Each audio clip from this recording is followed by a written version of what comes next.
the season is just getting started for the Mariners on the banks of the Ohio River. The Mariners continuing their stay, yes, in the Queen City here in Cincinnati. It's the middle game of this three-game series, the Mariners and the Reds. Aaron Goldsmith alongside Angie Mentink. And Angie, last night's game really got off to a great start, but did not end so well for the Mariners. Unfortunately, the road has not been kind to the Mariners. They have dropped every single game away from T-Mobile Park. And really, this game came down to the fact that the pitching wasn't quite there. They had more walks than strikeouts. And then the other thing is hitting with runners in scoring position. The Reds were better at it last night than the Mariners. Yeah, been a problem so far this year for the Mariners. We'll turn our attention now to tonight's Western Washington Toyota Dealers pitching matchup. Nick Martinez, the veteran, going for the Reds. Bryce Miller making his fourth start for the Mariners. Oh, and he threw it all last time out against the Rangers. 7 different pitches. Did a much better job of getting ahead with first pitch strike, Aaron. Going in, opponents had really been getting to his four-seam fastball. They were hitting 400 against that pitch. That night, they did not get a hit on that pitch. And he was at the top and above the zone all night long.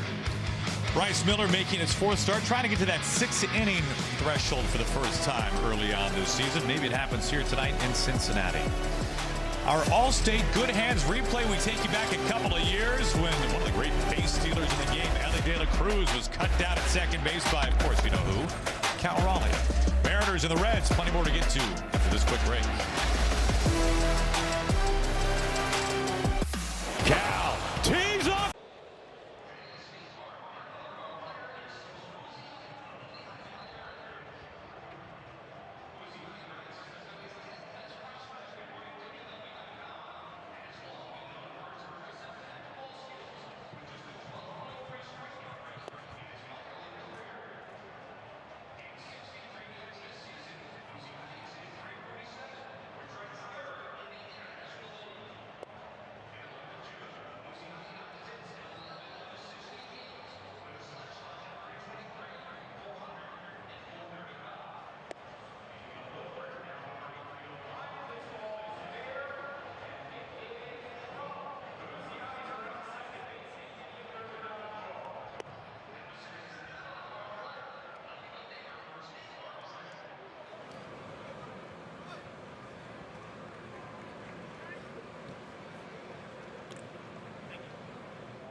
Baseball on Root Sports is brought to you by the Washington Traffic Safety Commission.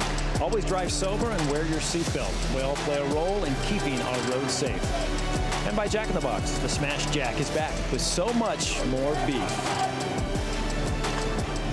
One of the legends outside the Great American Ballpark, Johnny Bench, of course, the Hall of Famer. Speaking of catchers, Cincinnati, a very special place for Mariners manager Dan Wilson. Brad Adam here, by the way.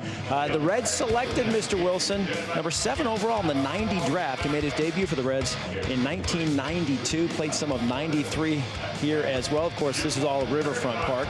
48 games for the Reds in total, 26 hits. He was traded to Seattle after the '93 season, where he hit all 88 of his his home runs. I talked to him today about his debut, and he said he swung before the ball even left his hand.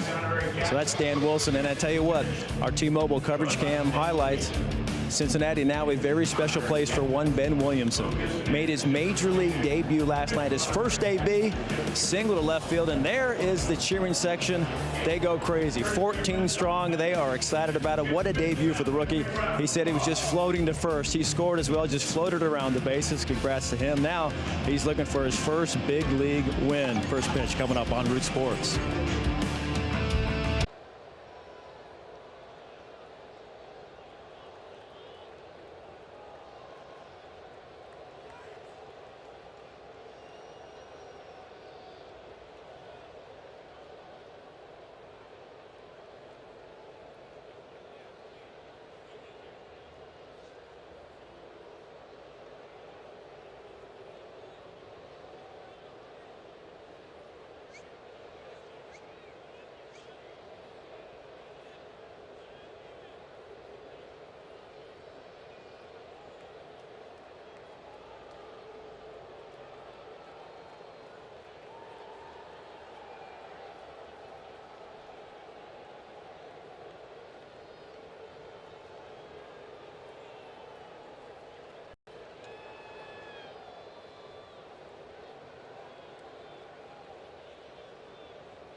Mariners baseball on Root Sports is brought to you by your local Ford dealer, home of the F-150, America's best-selling truck for 48 years. By Emerald Queen Casino, two iconic R&B legends, one amazing night. Jeffrey Osborne was special guest. Will Downing come to the Emerald Queen Casino May 22nd. Tickets at emeraldqueen.com. And by T-Mobile, with America's largest 5G network, T-Mobile is your ticket to the game. Yes, the original team here in Cincinnati. You got to go all the way back to 1869. Truly one of the most historic franchises, and a media guide the thickness of a cinder block. We got a lot of Mariner fans in the house tonight, including the family of Cal Raleigh, who have made the journey here to Cincinnati.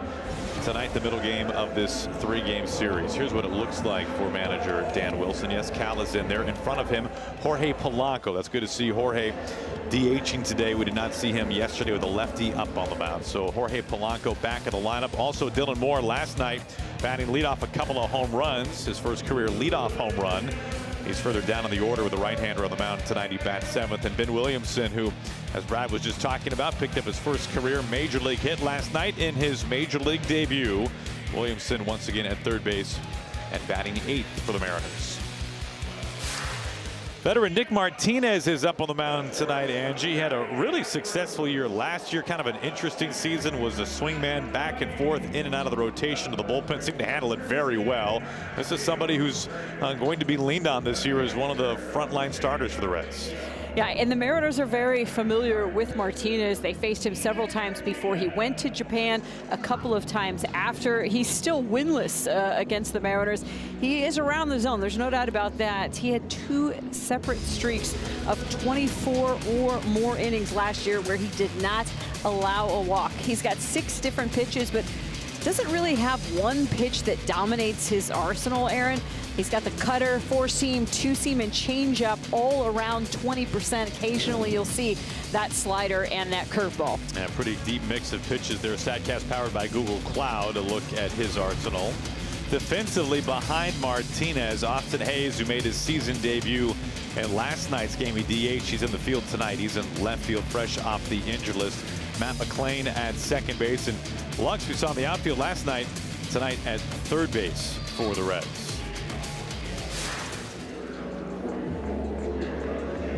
A little warmer than it was last night. Temperature just under 60 degrees as we approach first pitch. I do not appreciate the term little warmer there. It's a lot warmer tonight than it was last night, Aaron. Yeah, last night as the first pitch comes to Julio, he swings and puts it on the ground, in and out of the glove of De La Cruz. And Julio is aboard, so a bobble right away by the Reds. This is a team that's had some improved defensive play this year compared to last year, but none of that ball in play. I mentioned this last night, Elly De La Cruz. It's just an incredible job of covering ground, but every once in a while he will box a play. He led shortstops last year with 29 errors. That ball hit hard by Julio. An error puts the leadoff man aboard. Here is Polanco, and he looks at a strike. Last night it was just a windy night here on the banks of the Ohio River. Not quite as windy tonight. A little more pleasant. Jorge leading the Mariners in hits and in runs batted in, despite not playing in 6 games this year for the Mariners. And now Julio takes off as Trevino really cocked his arm back. Julio was bluffing, and then it gets away from the Reds veteran catcher, the Platinum Glove Award winner, and Julio stands in at second. It almost looked like Julio was thinking about doing a delayed steal because he was way off of first base, kind of in no man's land, and then continued on once the ball got behind Trevino. 0-2.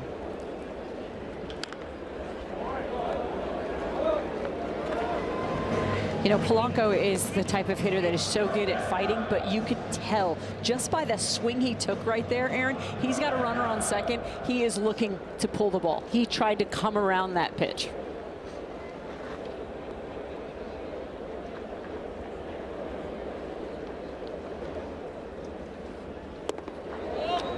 Close take just outside the strike zone. Now, Polanco has been red hot for the Mariners this year. He's been dealing with a couple of different injuries that has limited his playing time and has, at least for the time being, limited him to strictly DHing.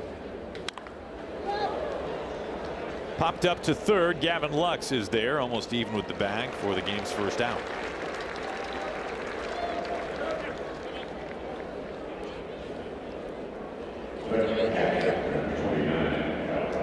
Here comes Cal Raleigh. He's homered in 3 of his last 4 games, now 5 on the season. He homered in every game of the Rangers series, a sweep to finish up the homestand. Both these teams kind of with a similar start to the year. Both teams got off to a slow start, then playing better as of late. Mariners looking for their first win on the road this year. They've only played 4 games away from T-Mobile Park, but nonetheless trying to get that first victory away from Seattle.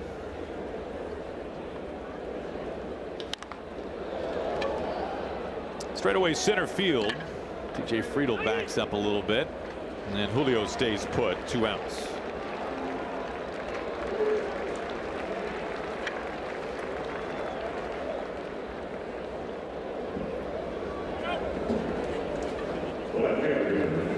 This is just the beginning of a lengthy 9-game 10-day East Coast road trip for the Mariners. Day baseball tomorrow, then on to Toronto for 3. A day off on Monday, Marathon Monday in Boston, then 3 against the Red Sox. Here's Randy with Julio at second and 2 outs. This ball is clobbered out to left field, sent way back there at the wall, and it bangs off the top of the fence. Julio scores. Randy Arozarena was just feet shy, if that, of leaving the yard. It's 1-0 Mariners in the first inning. A lot of off speed from Martinez thus far, but he tries to sneak a fastball by Randy Arozarena, and we know that Randy is one of the most aggressive hitters in the league on first pitch, and he was ready for that two-seamer. Yeah, just below the yellow stripe there.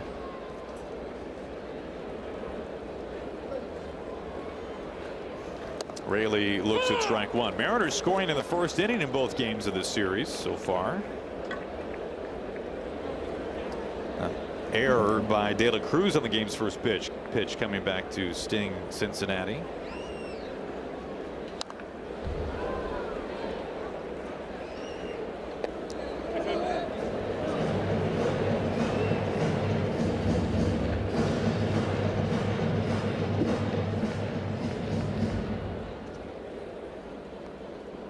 Oh, and 2 on Luke Raley.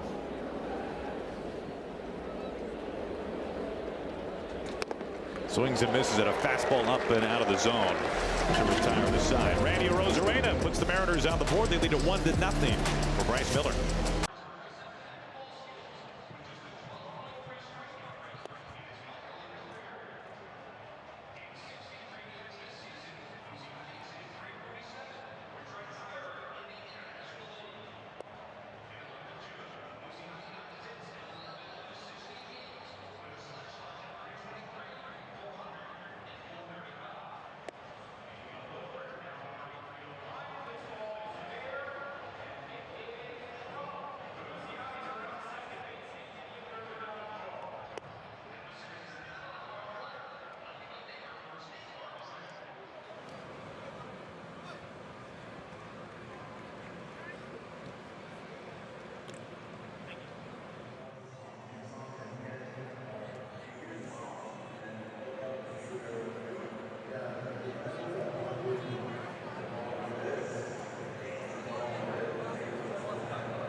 Now this Reds lineup has picked it up in recent games. TJ Friedl will lead things off. Elly De La Cruz, somebody you like to keep off the base paths. He led the majors in steals last year. Gavin Lux had himself a big night last night. 4 hits, in fact.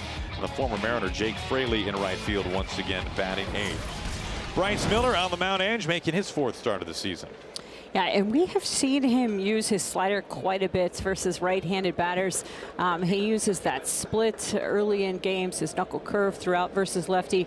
A really good pitch right now, coming off a solid start, but still looking to get in the win column here in 2025. Left-handed bat of TJ Friedl leading things off for Cincinnati. And first pitch at 95 on the inner edge for strike 1. Bryce, of course, last year just a sensational season. 31 starts, a sub-3 ERA. It was one of the best in baseball a year ago.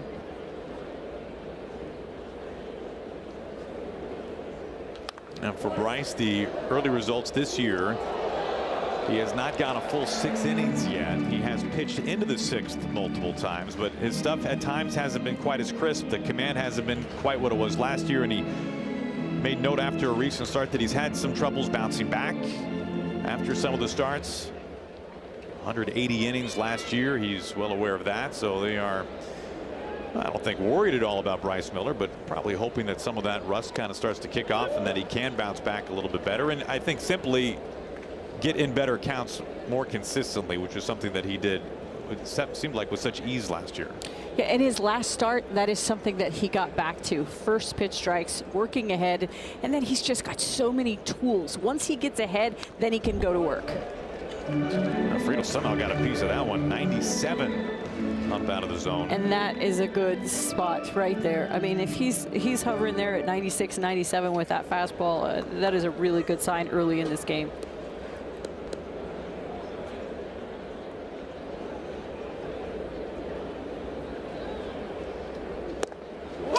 on the edge for strike 3 called. And a good start for Bryce Miller. Well, we and Friedel just got a look at how nasty Bryce Miller's knuckle curve is. He's going to lead with fastballs, no doubt about that, the 4-seamer and the 2-seamer. But that knuckle curve has become a really favorite pitch of his lately, and his splitter has been so effective as well. Yeah, a couple of weapons to lefties, that curveball and the split. There is Matt McLain. He takes down an in-4 ball 1. With the switch hitter De La Cruz, 4 left-handed bats in this lineup for the Reds. That was something a couple of years ago when Bryce first broke into the big leagues that would have been a concern. But last year, that splitter in particular became such a weapon. His new toy a season ago against lefties. And every once in a while, you will see that split register as a changeup. But I talked with Pete about that. He said, no, he doesn't have 8 pitches. He has 7. That's plenty. And that is a challenge, you know, for Bryce, especially early in the season. You know, you're building up in the spring, trying to get all of those pitches sharp. Borderline pitch there, gets the call. Another 96. So his arm feeling good. 2 balls and a strike. McLain was just activated yesterday off the injured list. He was there because of a hamstring injury, missed 10 games.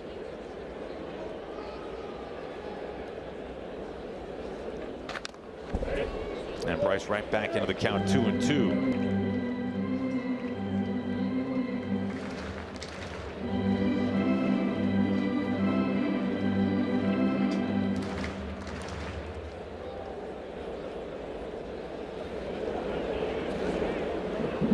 One out, nobody on. You know, it's funny when you look at the numbers on the Mariners rotation this year. We just saw the ERA for the Mariners starters, 20th in baseball. If you look at it when removing the number 5 starter right now and focus on the 4 others, the rotation numbers are actually quite strong.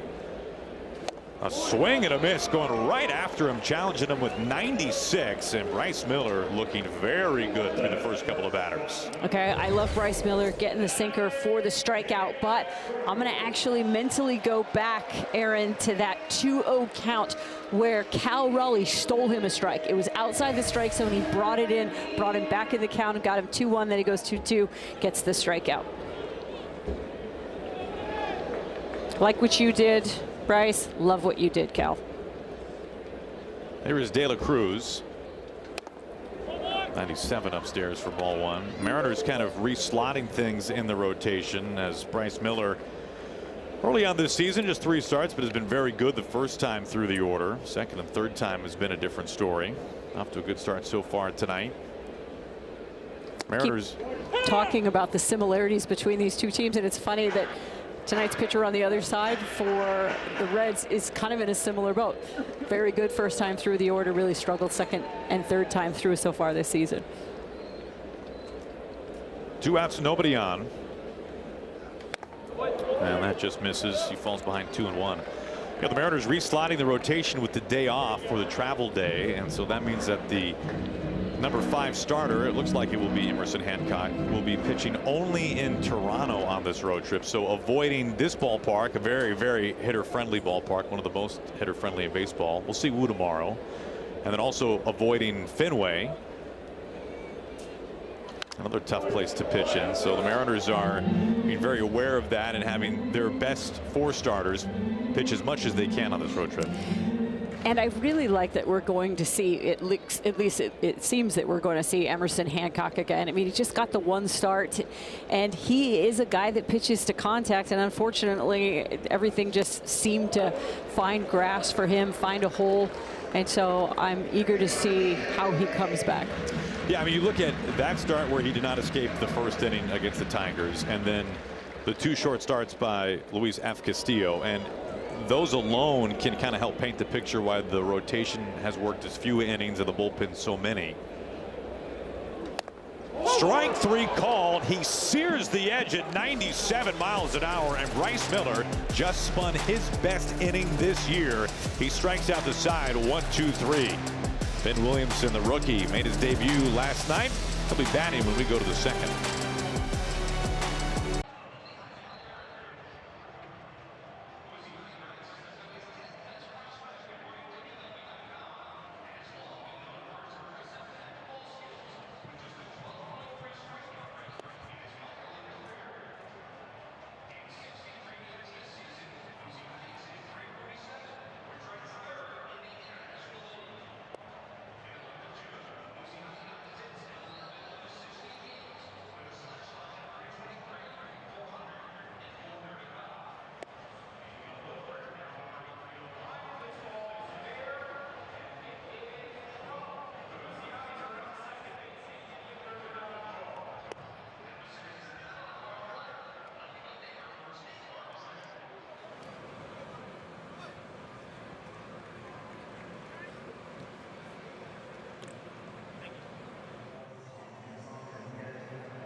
April 26th, it is Moose Shoulder Plush Night. I think it's the first time we've had this. We've never seen a plush night before at T-Mobile Park. I feel very confident in saying that. First 10,000 fans. Marlins in town.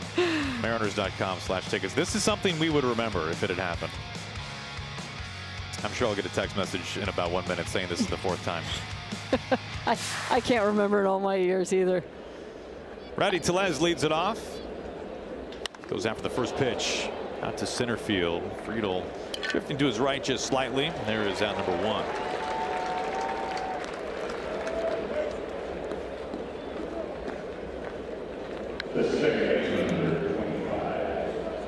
Here is Dylan Moore.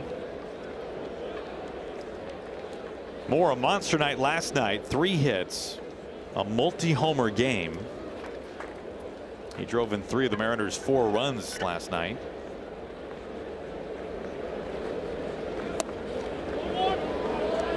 And while the home runs are fun to watch, I really appreciate his 2-out RBI, the only 2-out RBI that the Mariners were able to collect last night.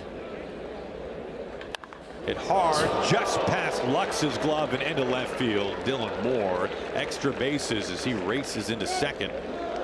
That's the Mariners' 2nd double already. And they are in business with 1 out of the 2nd inning. He is not missing much. If you take a look at that swing right there, this slider, he is able to yank down the third base line, but his approach right now is just so good. You have to be willing to be a little bit early on the outside pitch, a little bit late on the inside pitch, but it puts him in perfect shape for that off speed. Good speed at second base for Ben Williamson. Picked up a base hit in his first major league plate appearance last night.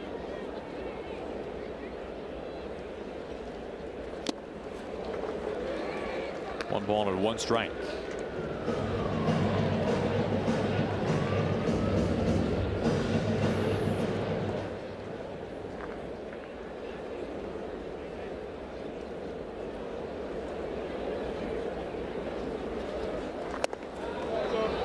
Close take up and in. He gets ahead. Well, he had about 15 friends and family in the ballpark last night, and they're watching it once again here tonight, filming on their phones.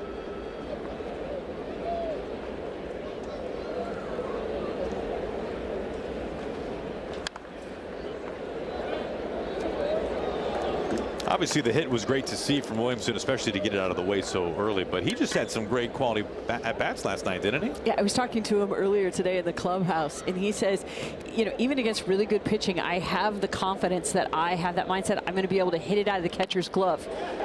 This is dropping, and it's in for a base hit. Here comes Dylan around third base.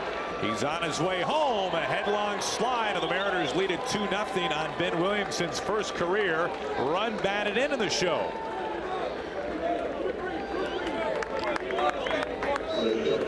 Just checking things off the list, and I was just talking about how he allows the ball to get deep. He actually gets jammed just a little bit on this pitch, but his bat path stays through the zone, and he muscles this one into shallow right center field. Good things happen, Aaron, when you put the ball in play. Here's JP. He takes ball 1. Well, it has been a noticeable turnaround in terms of the swing and miss for the Mariners early on this year. We are still just a couple of weeks into this thing, but I think it is fair to point out, I mean, the Mariners are just simply making more contact while still having quality contact this year. We've seen a lot of home runs, and the strikeouts have certainly gone down from where they were last season. Yeah, talked a lot about this with Jorge Polanco at his locker today, and it's just as simple, Aaron, as this up the middle approach, allowing you to see the ball deeper. And the other thing is, what that approach does is allow you to walk more. Because if you're thinking about middle inside and you're trying to make contact way out in front, middle inside, and then you go outside, it's such a difference. Where up the middle really allows you to define that strike zone inside and outside. Count evens on JP, 2 balls and 2 strikes. He has Not gotten quite as many hits as he would like probably at this point of the season, but has been on base a bunch. He has the second highest walk rate in the majors. Only Marcell Ozuna a higher walk rate this year. Williamson taken off, bolting for second. He slides and he's out. De La Cruz with those long arms got the tag down on Trevino's throw.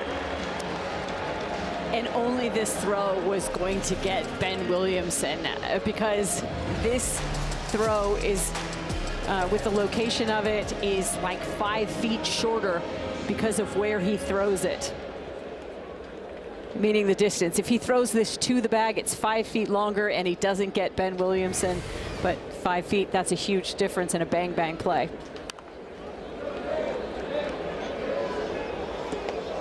Still 3-2 on JP.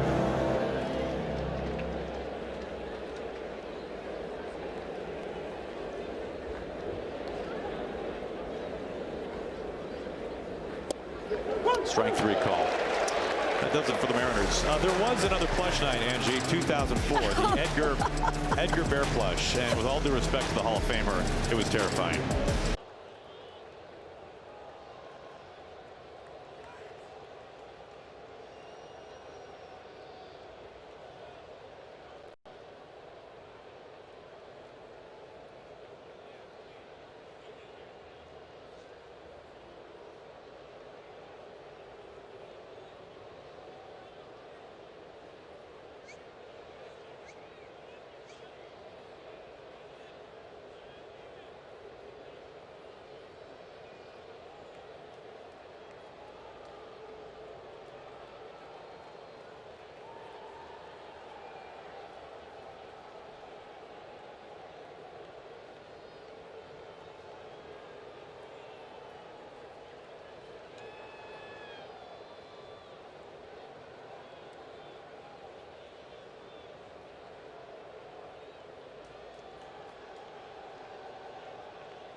Just a dynamite first inning for Bryce Miller, Angie. He struck out the sign in order. The 7th time in order in his career, but it's the way he did it. Knuckle curve, sinker, and a 4-seamer outside on the back.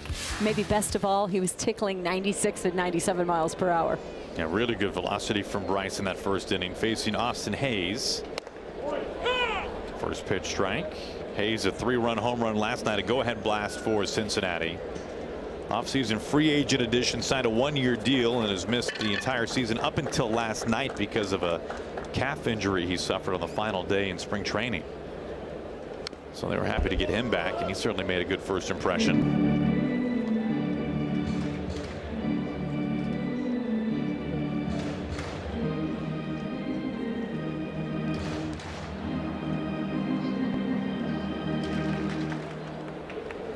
Oh, 2. He does not go.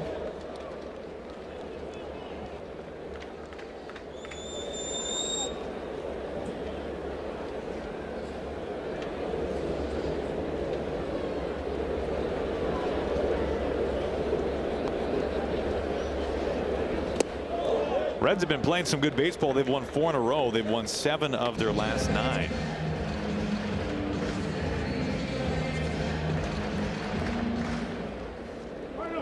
On the offense, even though the kind of the raw numbers of how they got there haven't always looked great, they've been averaging about 5 runs per game in that stretch. So the offense has picked it up some. Just a swinging butt off the end of the bat. It stays fair. A shovel pass from Cal Raleigh onto first base, and he somehow makes it happen. The Platinum Glover with an incredible play. Is there anything that Cal Raleigh can't do? Now, Bryce Miller had been living downstairs in this at bat. Then he goes upstairs. And look at this, Cal. This is the only thing he could have done. He really can't get to the inside of the line, set his feet, and make a throw inside. He's just got to get it there. And Rowdy Tellez, big man at first base, has got incredible footwork. I mean, he adjusts inside to outside. Well done. That's an amazing play. I haven't seen them practice that one on the backfield. That's a new one. We always talk about the things that I haven't seen that before. There you go. Put that one in the column too. Close miss, ball 1 to Gavin Lux. He tied a career high with 4 hits last night.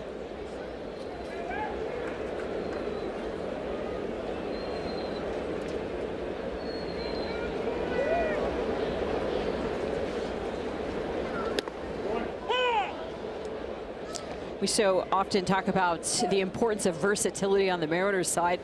I think of Gavin Lux as a middle infielder. He was in left field yesterday. He's at third base today. You can understand why they wanted to get his bat back in the order today. Miller behind 2 balls and a strike. Reds acquired Lux this offseason from the Dodgers.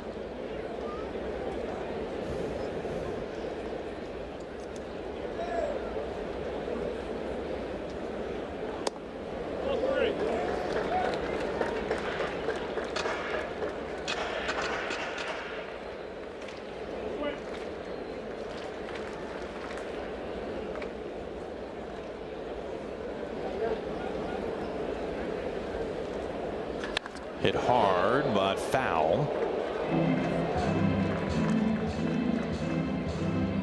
Full count.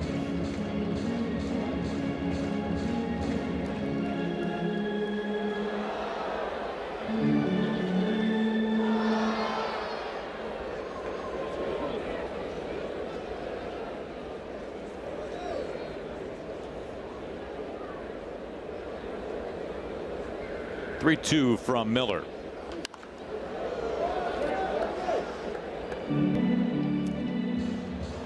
He is going right after so many of these Reds hitters. We've seen 96, 97 over the heart of the plate.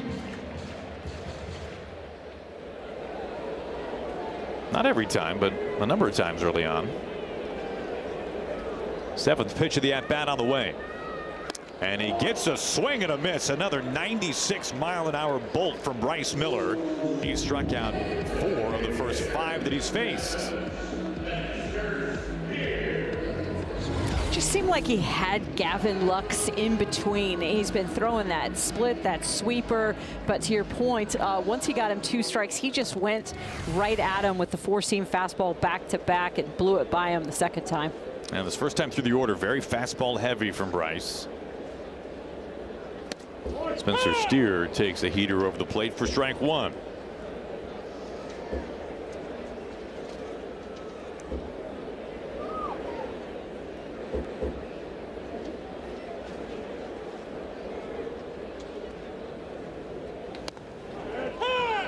Fastball on the outer edge, 0-2.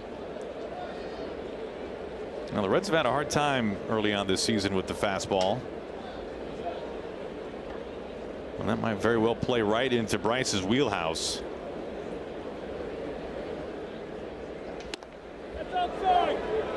Another 97. And for as much as we talk about Bryce with all of his pitches and the splitter and the curveball and all of that, I mean, at the core, he got here because of his fastball. Yeah. And it simply added on to it.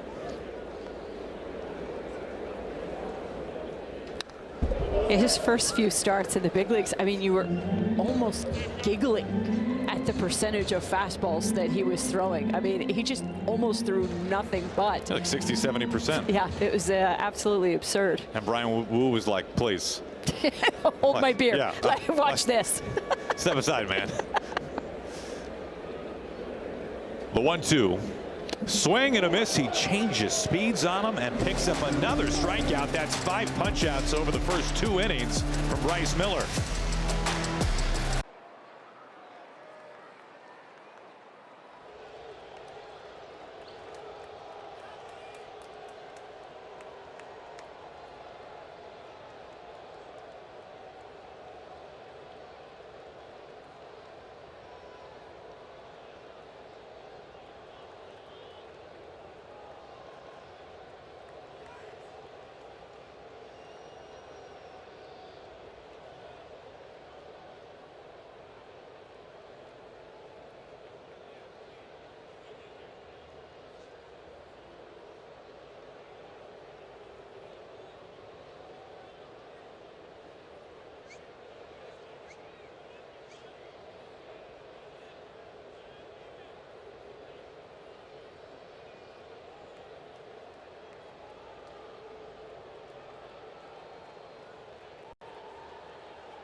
Root Sports Stream is the new app that lets in-market fans stream Mariners games for just $19.99 a month or free for participating cable and satellite customers. You can start streaming now. Visit mariners.com/stream. Already back to the top of the order to begin the third. That means Julio's up. Shot out to center field. Friedl giving ground, and he makes the catch. That's been loud these first couple innings against Nick Martinez. Even the outs have been hard at times, like that one.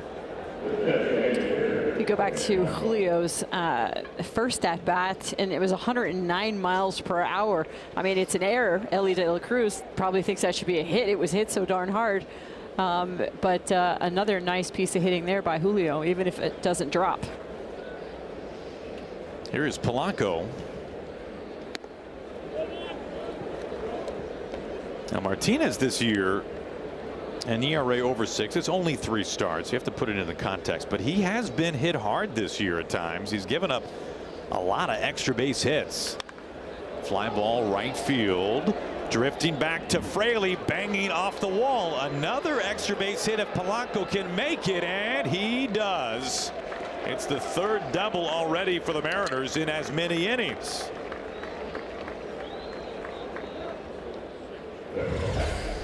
This is how locked in Jorge Polanco is. Lefties have a really hard time squaring up Martinez's cutter. What does he do? Bangs it off the wall in right center field. He just says right now, I feel so good. And it's just that first movement, his first forward movement after he loads, getting his hands going and staying up the middle. And that one right up the middle into right center.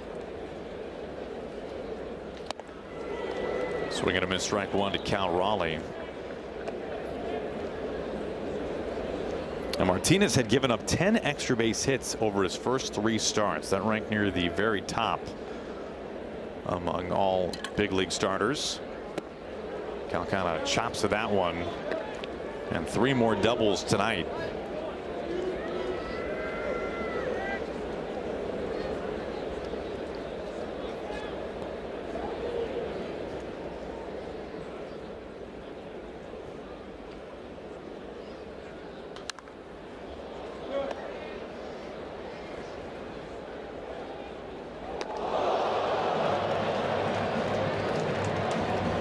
Still 0-2. That going popcorn? Boy, I mean, what are the odds on a night like this? Yeah, what a bucket of popcorn costs? Are you willing to do that?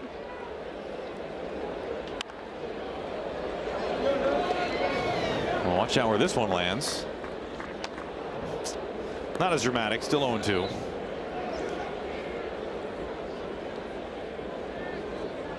Mariners have had a runner in scoring position each inning so far.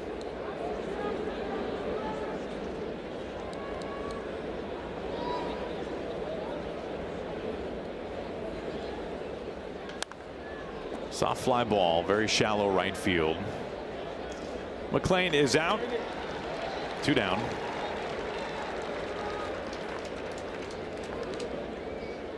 Two outs, runner at second. Let's watch for our popcorn person here. Oh, yeah, there it is. Some Colonels lost their lives to catch that one. Now, how much of a germaphobe are you? Would you eat the popcorn in there? Of course I would. Yeah. What if somebody else paid for it? Let's add layers to this. Like if you paid for it, you know, you're out.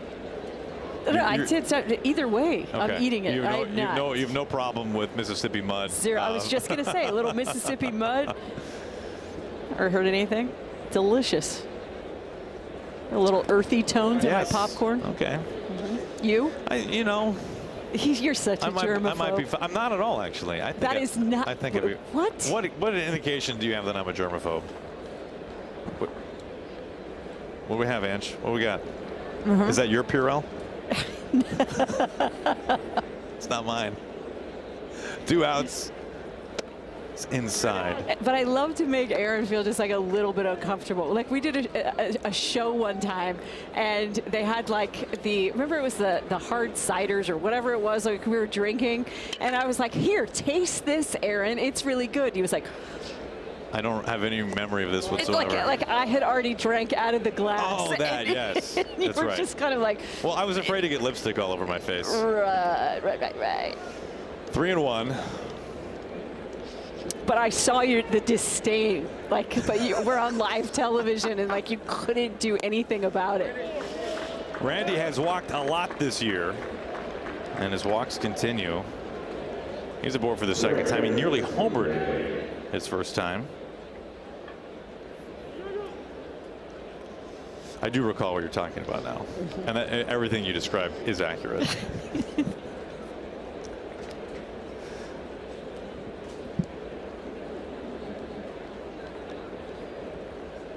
Two outs, 2 on for Luke Raley. Gets underneath this one. McLean drifting out again. And he'll make the catch for out number 3. Couple of men left on base. Mariners lead it going to the bottom of the 3rd.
Tonight's copyrighted telecast is presented by authority of the Seattle Mariners. It may not be reproduced or retransmitted in any form. The accounts and descriptions of this game may not be disseminated without the express written consent of the Seattle Mariners.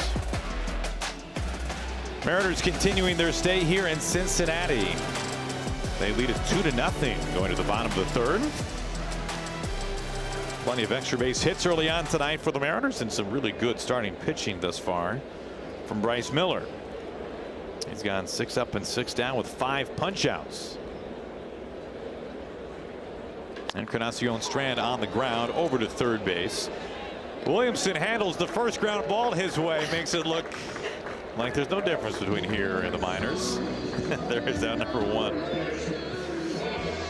They say that he is the best defensive third baseman, maybe the best defensive player in the minors for the Mariners, and he just made this look easy, didn't he? Look at funnel, fire over there and throw.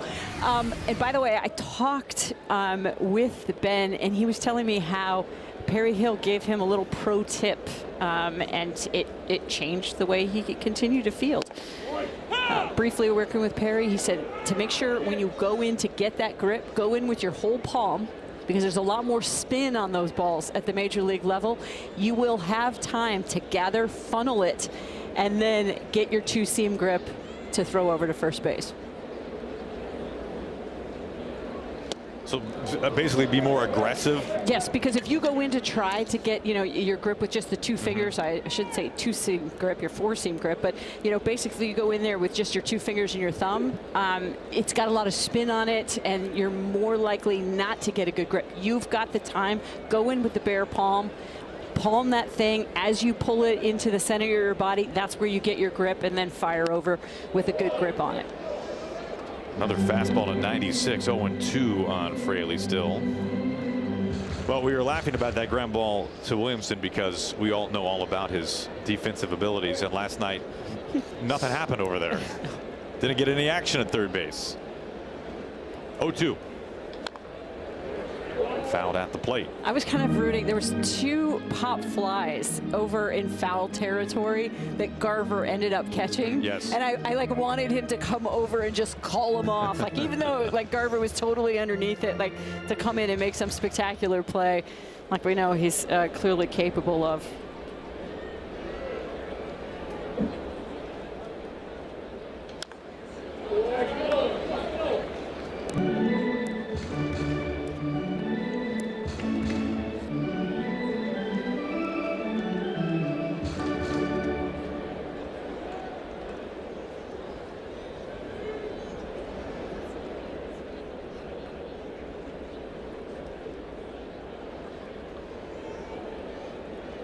Another 0-2. And he got him losing his helmet. 96-mile-an-hour fastball up and in. That's the 6th strikeout for Miller. His splitter's just no fair. 85 miles per hour on the 0-2 pitch, and then just comes up and in. Remember, as a hitter, the closer it is to your eyes, so this location right here, up and in, you got to get the barrel out sooner. The further it is away from your eyes, like low and away, the more you have to let that ball travel. And there was just no chance he was getting to that after the split. Here is Trevino. Does 96 play up even more when it's up and in versus down and away? Yeah. Oh, of course. Exactly. Because what I was saying is, you have to get your barrel out to that pitch up and in earlier. It's an earlier contact point. The further it is away from your eyes, the more you can allow it to travel, and you need to let it travel. Now the corner, a ball and a strike to Trevino. But it's a good thing for young hitters to remember, your contact points in regards to the location of your eyes. Closer to your eyes, the sooner you have to be able to make contact with it. The further away from your eyes, the more time you have.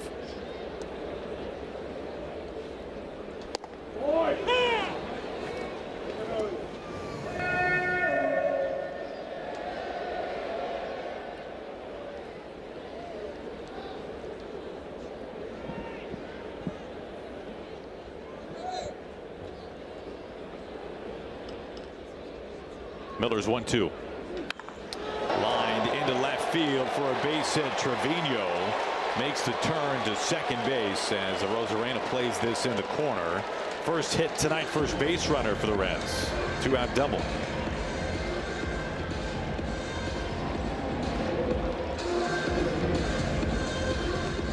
brings up TJ Friedl. Talking about the back and forth with Ben Williamson and Perry Hill. They've already, got this relationship, and Perry was talking to him about where he needs to play as we watch Ben come in a little closer, because Friedl will drop down the bunt, and Perry Hill was telling him, look, the cut of the grass here in Cincinnati is like a foot further back than it is at T-Mobile Park. So you've got to come in, and as he goes to the plate, you've got to come in right there at the cut of the grass or just on top of it.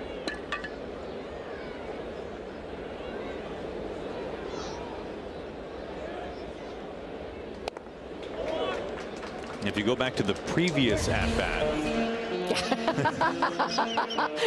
it's just a little bit different. It's a little bit different. But you will see Ben every single time right now with Friedl up to bat. He starts 1 foot on the grass, 1 foot on the dirt. By the time the pitch gets in the strike zone, 2 feet on the grass.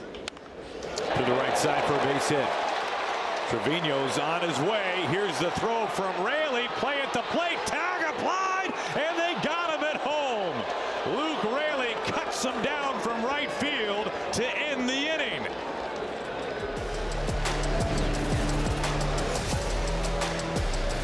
There are a few things that I love more than watching an outfielder make a one-hop throw to the plate. Well done, Luke.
Luke Raley with a terrific throw home from right field, keeps a run off the board and gets the Mariners off the field. They maintain a 2-0 lead.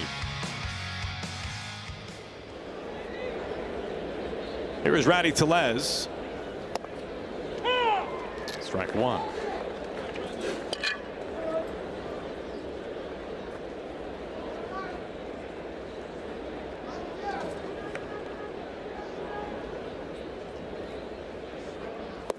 Mariners with 3 doubles early off Nick Martinez. They've made him work so far. Martinez now a second-year Red. He's coming off his best big league season. He was a real swingman back and forth out of the rotation and into the bullpen numerous times for the Reds a season ago. A guy who at one point pitched 4 straight years in Japan. We saw him many years ago when he first broke into the big leagues with the Texas Rangers. Pitched for the Padres as well.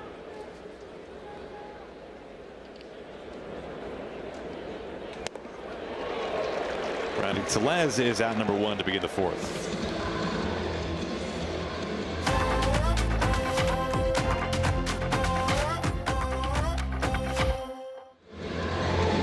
We were just talking, Aaron, about the different roles that he had to play last year, both starter and coming out of the pen. Kind of interesting, last year he became the first Reds pitcher since Norm Charlton, former Mariner, back in '90 with 5 more games as a starter and 5 or more as a reliever. Well, Dillon was thinking about maybe making a move, but the Reds hold on to that. So 5, the first Red since Norm Charlton with at least 5 appearances out of the bullpen and 5 starts. Correct. And it's to win 5 or more games as a starter and 5 or more games to as win. a reliever. Okay. Correct. All right. I miss Norm. Colorful, fun dude. By the way, what is Dillon Moore missing? Absolutely nothing right now. Ball 1 to Williamson. I feel like 5 for 7 for the series is good. Is that good? He has been tremendous. Last night, 2 home runs for Dillon Moore, 3 hits in total.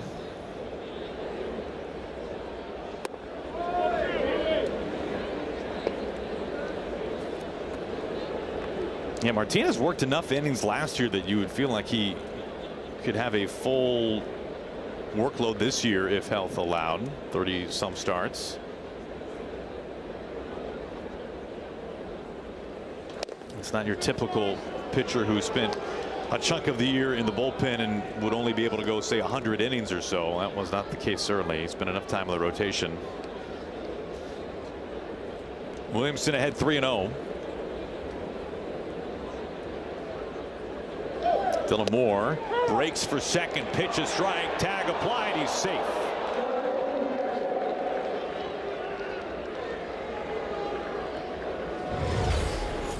There it is, number 27. The Mariners have stolen 27, most in the American League.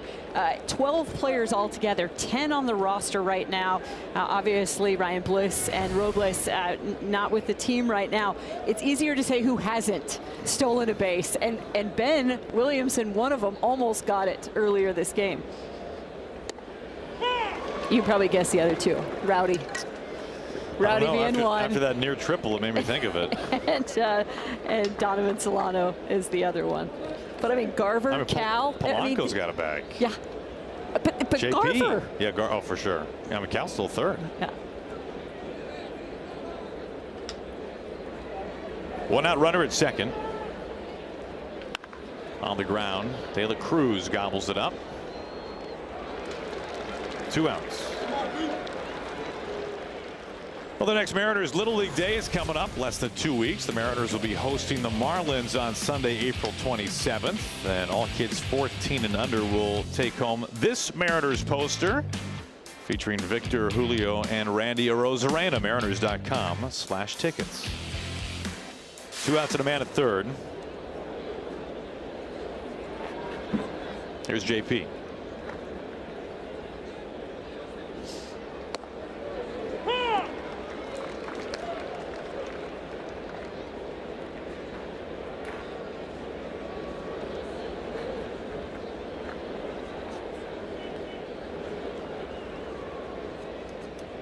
JP, one of 5 lefties in the lineup today with Martinez on the mound. The only lefty on the bench is Mastrobuoni. And of course includes the switch hitters for the Mariners, Polanco and Cal.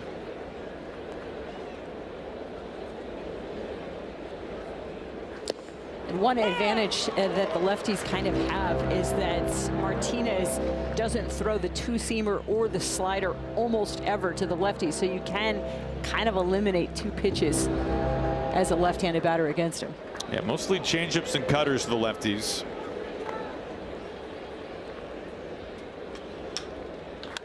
Out to right field, base hit, drives in a run. J.P. Crawford with a ribby single to right. Dillon Moore scores, and the Mariners add on another. It's 3-0 in the 4th inning. Some 2-out run production.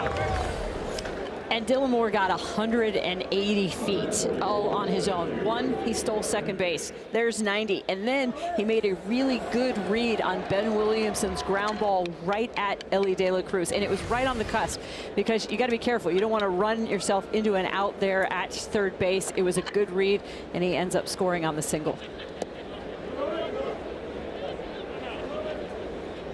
Dillon has scored 2 of the Mariners' 3 runs so far today.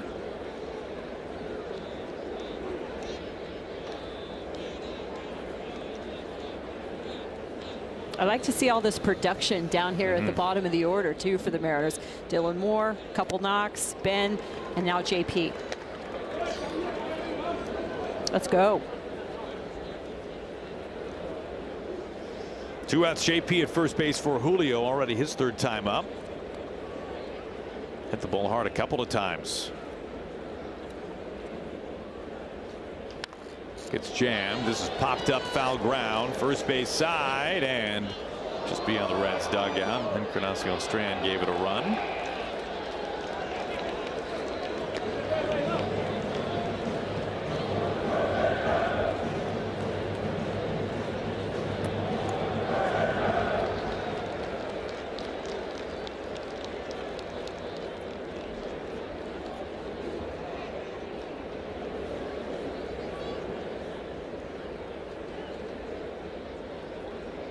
Yeah, look at the hard hit for the Mariners this year, top 10. I think it especially stands out given the Mariners' improvement in the strikeout category this year. They've been able to maintain hard contact while reducing their swing and miss.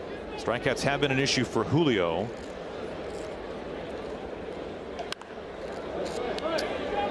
Fastball in on him again. I mean, really, you look at Julio over the last 10 games and even a little bit beyond that, the strikeouts have really been the only issue. He's hit the ball really hard.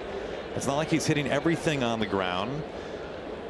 It's actually a little surprising there hasn't been more production over the last week and a half or so, given that. He did come up with some really clutch base hits on the homestand, however.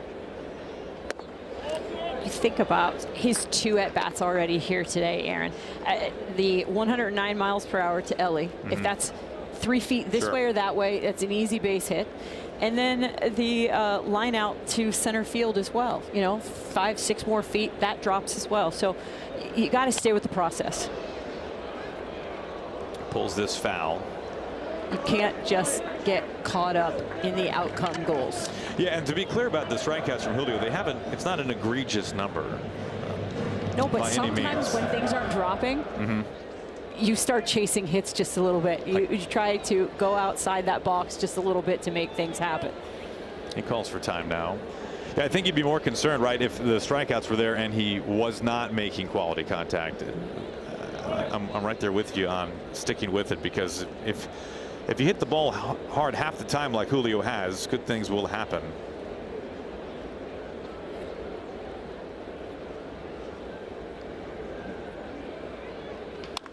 On the ground to De La Cruz, a little flip for out number 3.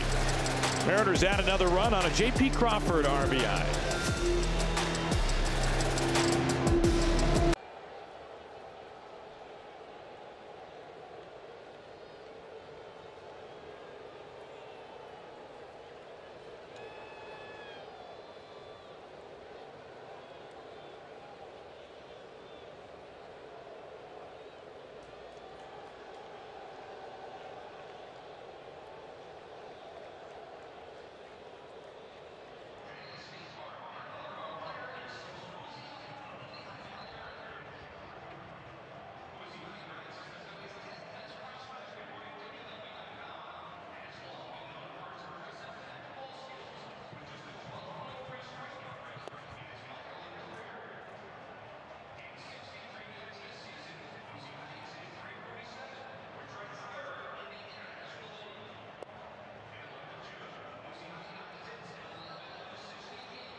Well, Luke Raley already the big play defensively for the Mariners tonight. They call it a do or die in the outfield because you have got to come in on a run, field this ball off the side of your body. Bad things happen if you try to run in and field this in front of you. Got to field it off to the side, get it up to your throwing shoulder, and he throws a strike, a one-hop perfect throw that Cal Raleigh can handle. And when you consider that the Mariners have played 7 one-run games, most in the majors this season, Aaron, every single run counts. Well, there's no question about that. Here is McLean. And now, why the importance of fielding it off the side of your body? Because if you're running in and you are fielding a ball coming at you through the center, you don't have anywhere to give. That's where you end up getting, boxed or have it come up, hit, bounce, and bounce away.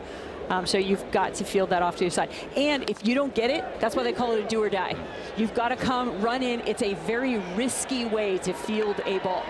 And sometimes you've seen it before, sure, where it'll go under the glove, and it's like, hey, if you slow down to field it like an infielder, that guy's safe. So it is a do or die. It's aptly named. A little more routine of a play that time for Luke Raley.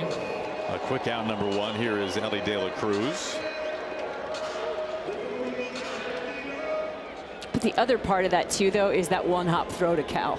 Didn't get him in between. Doesn't have to field the ball up high and bring down a tag. Just a perfect throw. Strike 1. De La Cruz struck out looking his last time up. He led the majors in strikeouts last year. It was really one of the all-time great strikeout seasons, but in a negative way. 4th most all-time. Still a young developing hitter, certainly. I mean, he is about as dynamic of a player as you will find in the game. The power and the speed.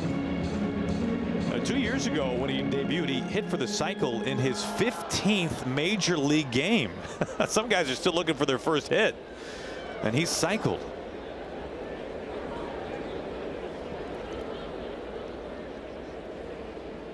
Add to that, it was the first time a Red had cycled in 34 years. And he did it in 2 weeks of being up on the show. He is so fun to watch. Just a dynamic player. But sometimes when you are that talented, you see those huge swings. I mean, remember Mike Trout early in his career, year after year, he would lead the league in strikeouts. And you can't be afraid of that, especially, if you're a young hitter. It's part of the game. And I think that obviously you want to limit them, but you can't be afraid to take your 3 swings.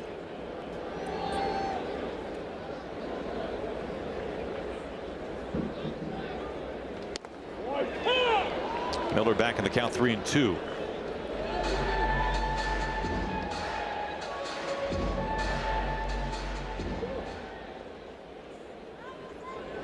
Bryce already with 6 punch outs in this one.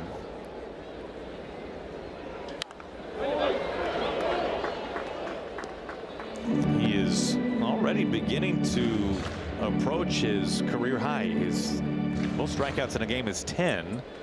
We're only in the 4th inning. And he's on the verge of his 7th tonight. 3-2. And he lost him. First walk tonight from Bryce Miller, a rare base runner tonight for the Reds.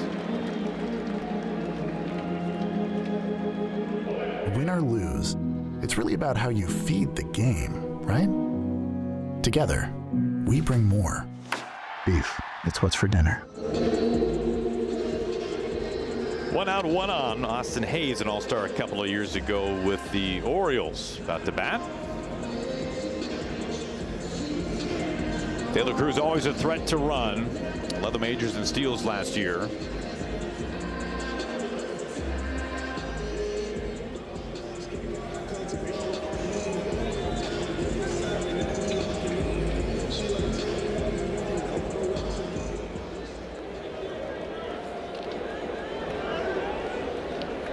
One out, 1 on.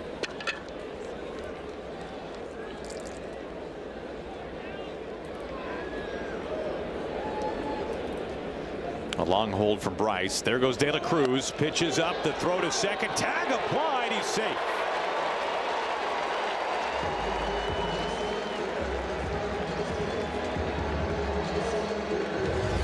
Cal did everything he could do here. He let this ball travel.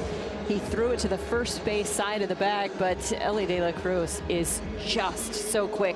Those long strides, you need 4 of them to get to second base. My goodness.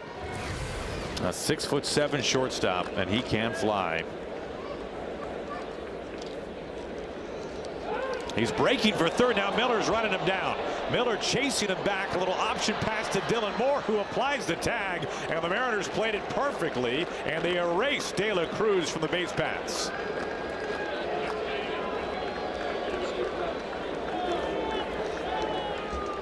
Sometimes a pitcher will fall into a trap right after he allows a steal to allow a second one. The Mariners do this all the time. Steal second, steal third, but Bryce does not let himself fall into that trap, steps off, and Elly meet. Good job, too, by the way, of Dylan Moore running at him as he's receiving that ball.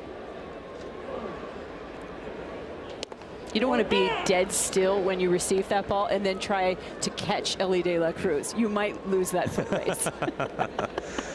2 outs and the base is now empty. That makes sense, even for a guy like Dylan. 1 ball and 1 strike. Into left field for a base hit, and man, does that De La Cruz caught stealing seem even bigger right now. You're doing my job, Aaron.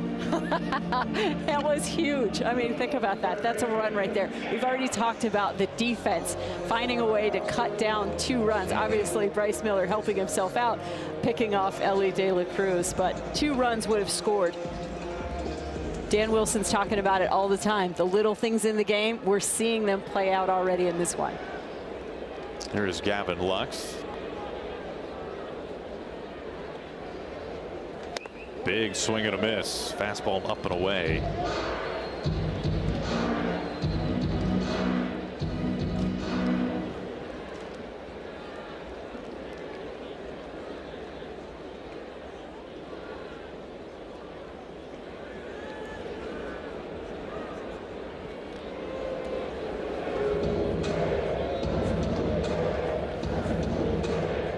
Think about it too for Elly De La Cruz. He committed the error on the first pitch of the ball game that allowed Julio to reach, and Julio came around to score. So a couple of blunders tonight for the young star shortstop of the Reds.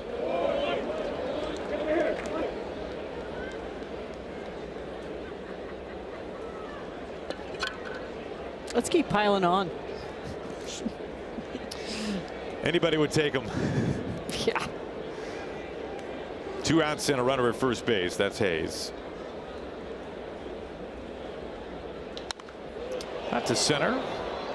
This finds Julio. Right there for out number 3. A man left. Bryce Miller, very good. Shaping up to be his best start through 4 innings.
We've got a marquee matchup coming to T-Mobile Park. Aaron Judge and the reigning American League champs will be in Seattle May 12th to the 14th. You can pick up your tickets at mariners.com/tickets. Jorge Polanco begins the Mariners' fifth. Mariners have had traffic every inning. They've scored in 3 of the first 4 frames off of Nick Martinez.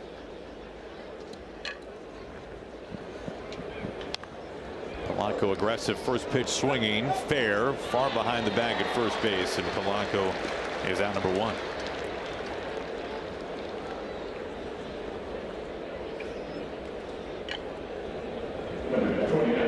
You know, I did not notice the nameplate for Encarnacion Strand until just right there. When we last saw the Reds, it was Encarnacion Strand and it was hip to hip. We just have Encarnacion on the back now. Maybe I did not notice. I wonder that. if they're back to the bigger letters now. I wonder if that has anything to do with it. They're like, we can't. We can't just. It actually is impossible. Yeah, one of the longer names in baseball history, Encarnacion Strand.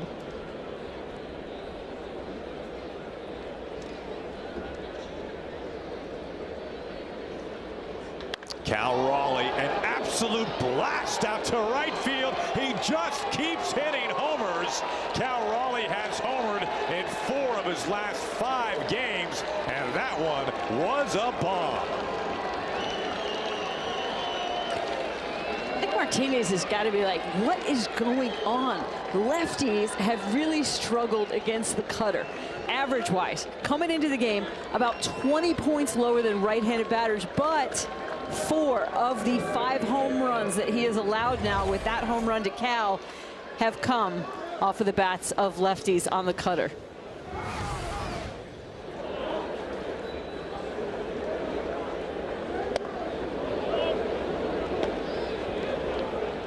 Trident has been in that man's hand quite a bit recently. Torpedo away right there. And look how short, quick, and compact. That was a smaller base than we have seen a lot of times from Cal. I think he made an adjustment between his first couple at bats and this one. Approaching 100 career home runs now.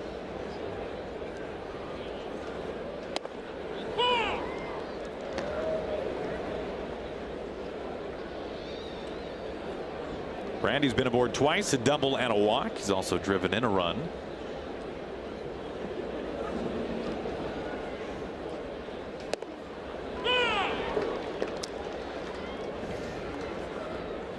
Most home runs through the first 5 seasons in Mariners history. Griffey, of course, the top of the list. But Cal very much in the conversation. You know, you think about all the accolades that Cal Raleigh has gotten in recent years, from Silver Sluggers to, of course, Platinum Gloves. Most home runs by a catcher in franchise history. Maybe this is the year that he makes the All-Star team, right? Yeah, I mean, it almost sounds ridiculous with what he's already accomplished. But yes, time to check that off the list. It's never too early to start that campaign, Aaron. Another walk for Randy. He's aboard for the 3rd time. Back to that home run swing.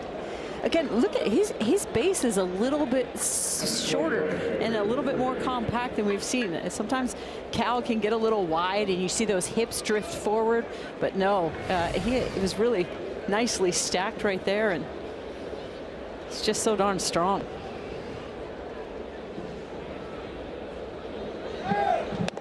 Randy to second, and he is in there safe, well ahead of the throw. Arozarena, his 6th stolen base of the year, yet to be caught.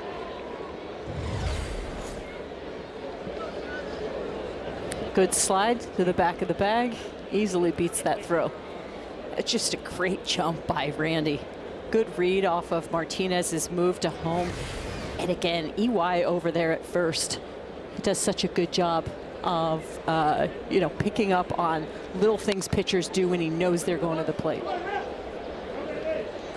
2-0.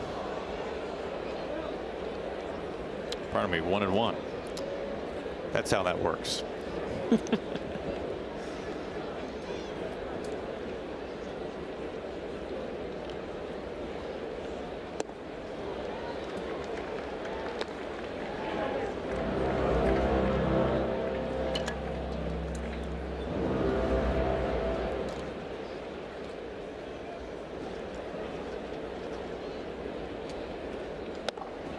Now, so many at-bats early tonight for the Mariners with a runner in scoring position. They have been very effective as well.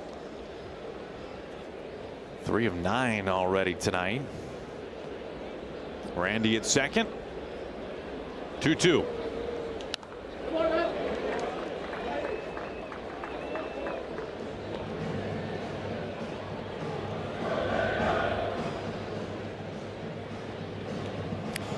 This was the game, or difference in the game last night is the Mariners left 8 on base, just 1 hit with the runners in scoring position. A much better job of moving the ball forward tonight.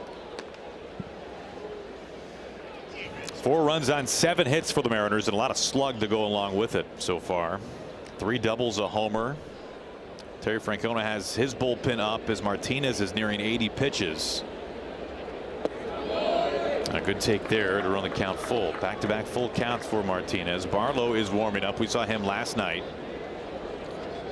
Tito went to his bullpen quite a bit last night in game 1.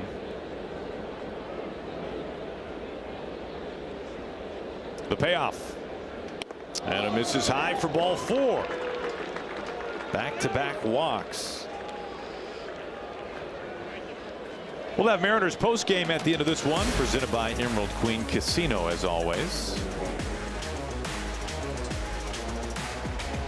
And so far so good for the Mariners in this one tonight.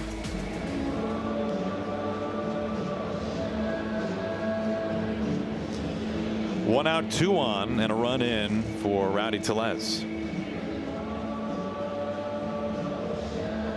How to change the way you pizza. Step 1, grab a delicious Papa Murphy's pizza. Step 2, bake. Order the fan favorite cowboy pizza right now at papamurphys.com. Tellez batting here with a couple of men on base. Randy at second, Luke Raley at first. Good speed at both stations. Martinez would like a new ball. Well, he has not had a clean inning tonight. Mariners have had traffic and pressure on him each inning so far. And they got a chance to knock him out here in the 5th.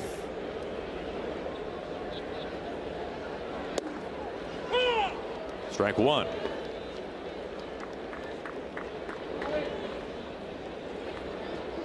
Unless you're looking for that changeup, that's a really good pitch to spit on.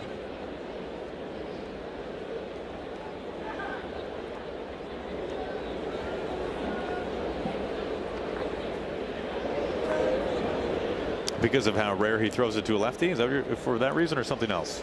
No, it's just if you're not looking for that changeup, you're like geared up for a fastball, and all you're going to do is bad things with that pitch. You're going to roll over. You're going to be early. Again, if you know that he's going to start off, a lot of guys with first pitch changeup, you might go up there looking for that pitch and absolutely obliterate it. But he's looking for a fastball. Had a good one to hit right there.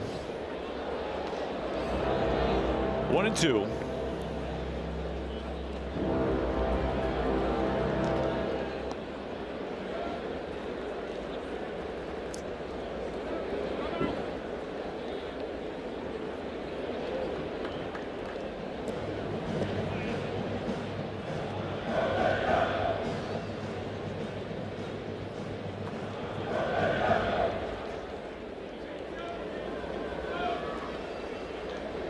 One out, 2 on. He puts him away. 2 down.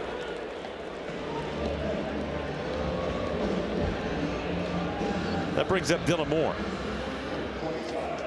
We have been harping on over and over and over again this up the middle approach, and this right here really illustrates when you look at Dylan Moore's impact points. Look at the inside pitches, the outside pitches. This is that slight little diagonal line that you want to see with your inside pitches more out in front. Allow those outside pitches to travel a little bit further, and then you see that home run on a changeup. I mean, early on that one, continues his bat path and absolutely crushed that ball. Bobby Magallanes going over some plans there in the dugout. We've got a new pitcher coming in here in the 5th.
Bill Moore here in the top of the 5th with a couple men on base, getting set to face the new pitcher.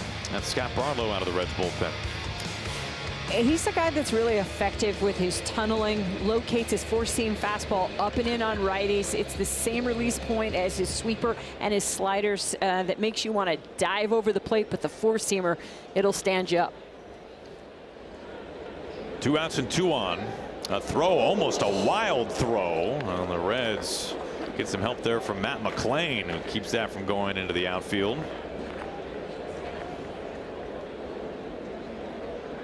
Rosarena at second, Luke Raley at first.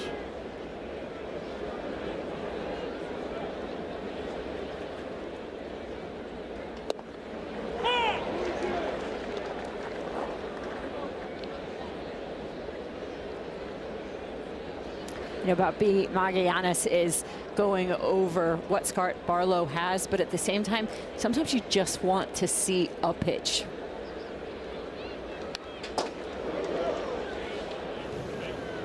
Fastball down, makes it 0-2. Bobby Magallanes coming to Seattle this offseason. Coming with Kevin Seitzer. Those two worked together in Atlanta for many years. Of course, Edgar overseeing all the hitting for the Mariners. 0-2. Off the end of the bat. Good fight and good pairing. I mean, you got the sinker down at the bottom of the zone, and then you get that sweeper that's just so much slower, and you're trying to throw the brakes on your swing. Good fight.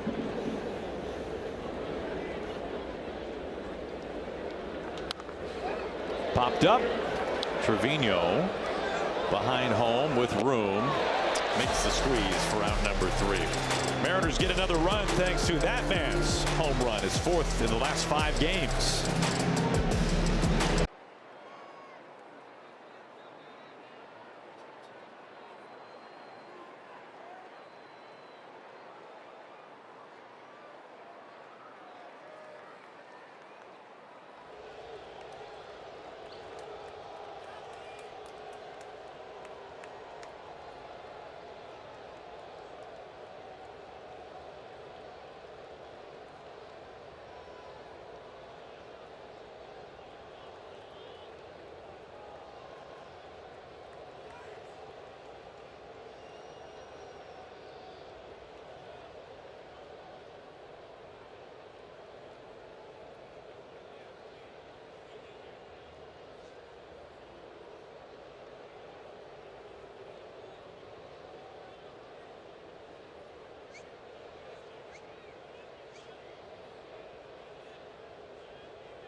Nothing Mariners going to the bottom of the 5th. This is not something you see every day. You look at Trevino, a pop-up to the catcher. He leaves his mask on. And I guess, you know, if you're catching sweepers and cutters and splits and knuckle curves and everything else, and you can catch those with the mask on, you can catch a pop fly. But usually a catcher will take off that mask and keep it in his hands until he's just about ready to catch that pop fly so he doesn't trip over it. Last thing you want to do is drop that mask early and then all of a sudden have to come back to where you just dropped it because that pop fly is moving. So that's one way to prevent that from happening. Just leave it on. Guess he sees all right with it. Steer looks at strike 1. This has been a tremendous night all the way around for the Mariners. 4 runs, plenty of offense, and Bryce Miller has been in the groove since the 1st inning. Spencer Steer leads it off for the Reds in the home 5th. Finds the corner, 0-2.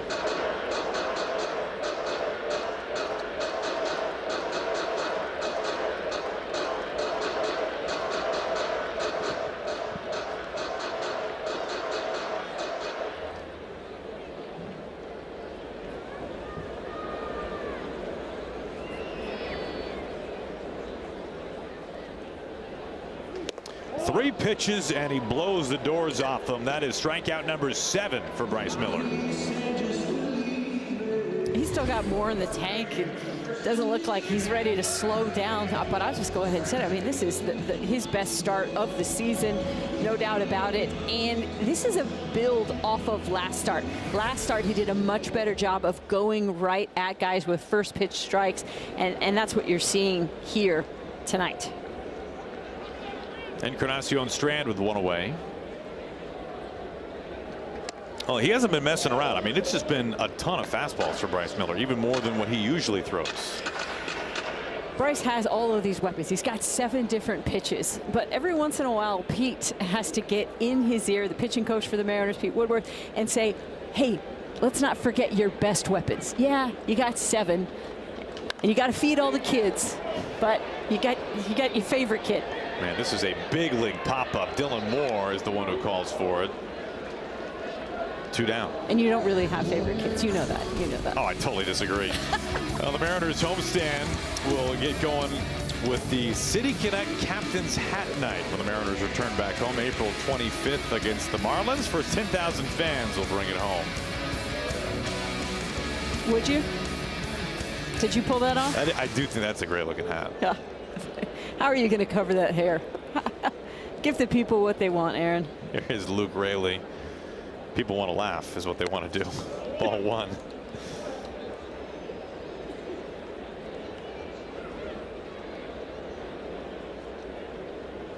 Jake Fraley with 2 outs and nobody on.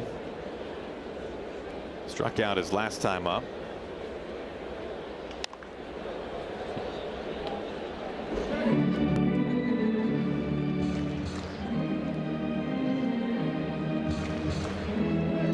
This has the possibility of a very quick inning for Bryce Miller.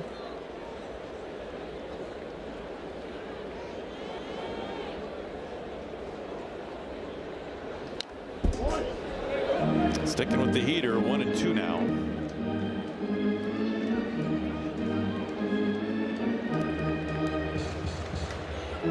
He's been close to 70% fastball tonight. That's a crazy number even for him. And the driver's seat here, 1-2.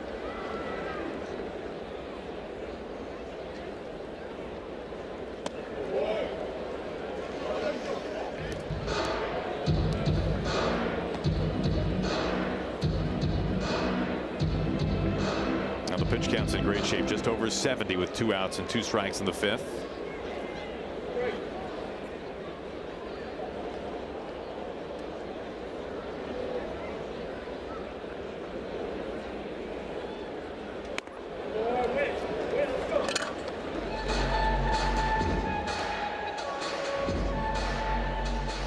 Not many 3-ball counts in this one tonight for Miller. Finds one here though. 3-2. Miller's payoff. And he lost him. A 2-out walk and Fraley is aboard.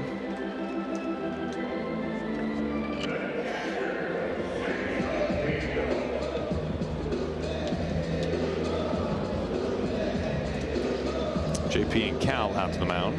That's just one of those, frustrating at-bats. They had Jake Fraley behind in the count, and to end up walking him after they started out 1-2 on him, it's just one of those things. You could just see the frustration, and Cal went out and have a chat with him, give him a little reset. Now you can see how efficient Bryce has been tonight. Never more than 17 pitches in an inning. Now facing Trevino, who doubled his only other at-bat.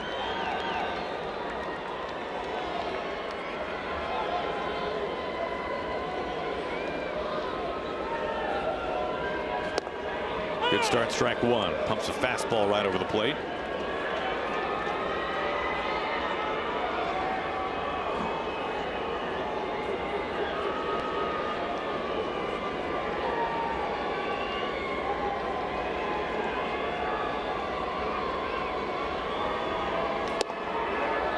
This is just old school Bryce Miller on the mound tonight. A lot of fastballs. Back-to-back heaters to Trevino to get ahead. I he threw the splitter, and that was the pitch that he doubled off of. And here it looks like he's just saying, "I'm not messing around. Let's dance." And just a handful of sliders and splitters. Just a few curveballs so far. Where will he go here with 2 outs? The 0-2. He does change things up. Everybody clap your hands.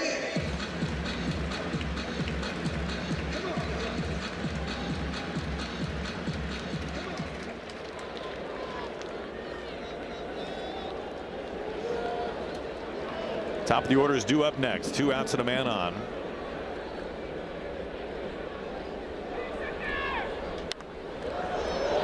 Really got him to expand up. Well up out of the strike zone.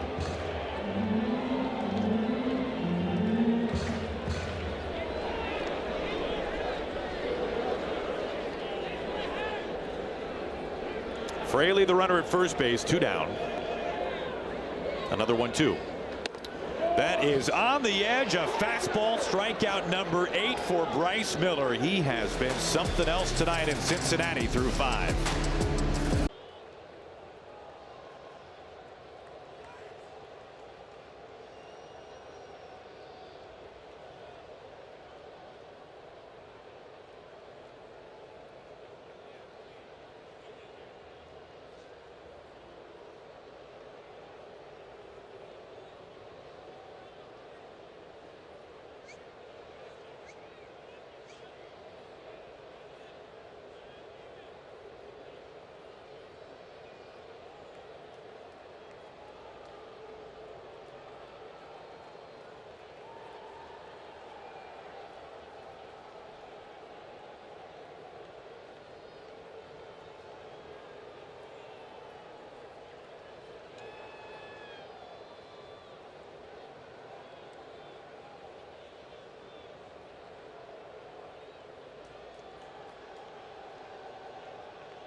Our Northwest Chevy Silverado drive of the game. First RBI in the big leagues for rookie Ben Williamson coming earlier tonight. He's only played 2 games, but already he's just been so impressive with his approach at the plate. We're just going to give the defense as a given, but really impressive at the plate. It's a good mindset to have. Remember, pitcher supplying the velo, all you have to do is meet it.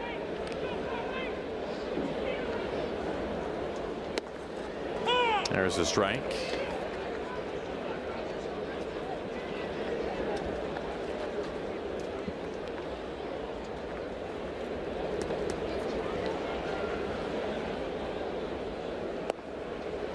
Quickly 0-2.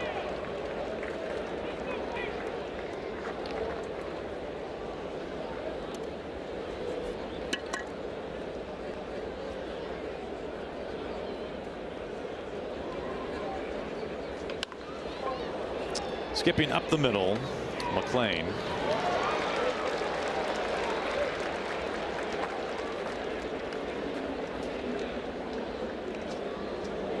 Leadoff man sat down here is JP.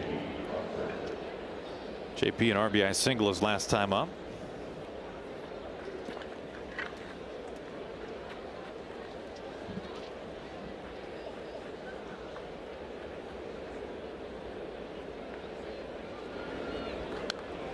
Takes a good pass at a fastball up and in, strike 1.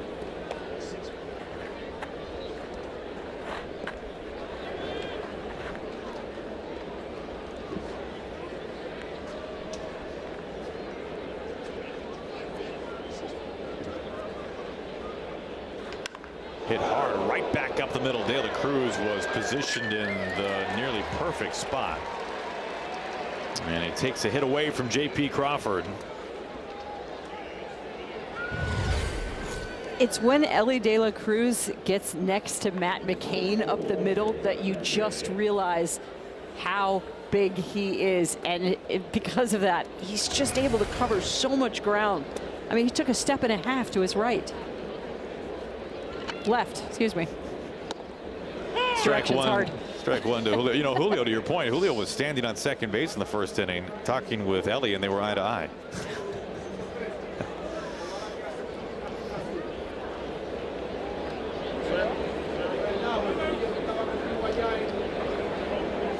Trevino out. Francona's got his bullpen up. One of his two lefties, Taylor Rogers, is warming up. Looks like he's ready to roll. Polanco's due up next.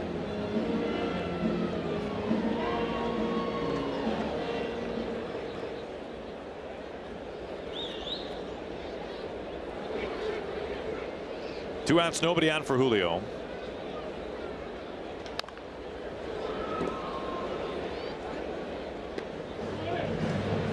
Behind 0-2.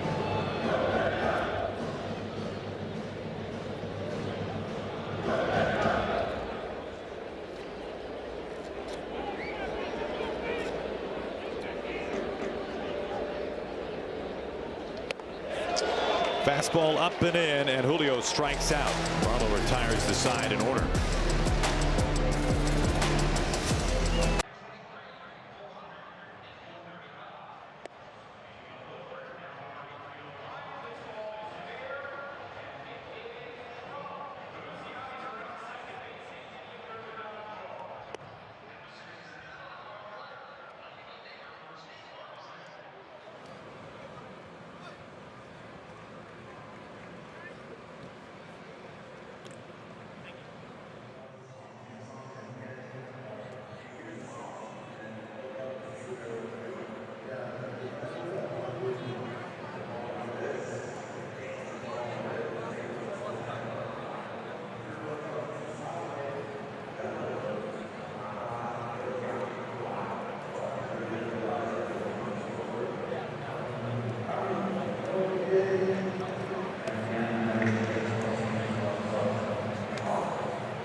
Bryce Miller, fantastic tonight through 5 innings, Angie.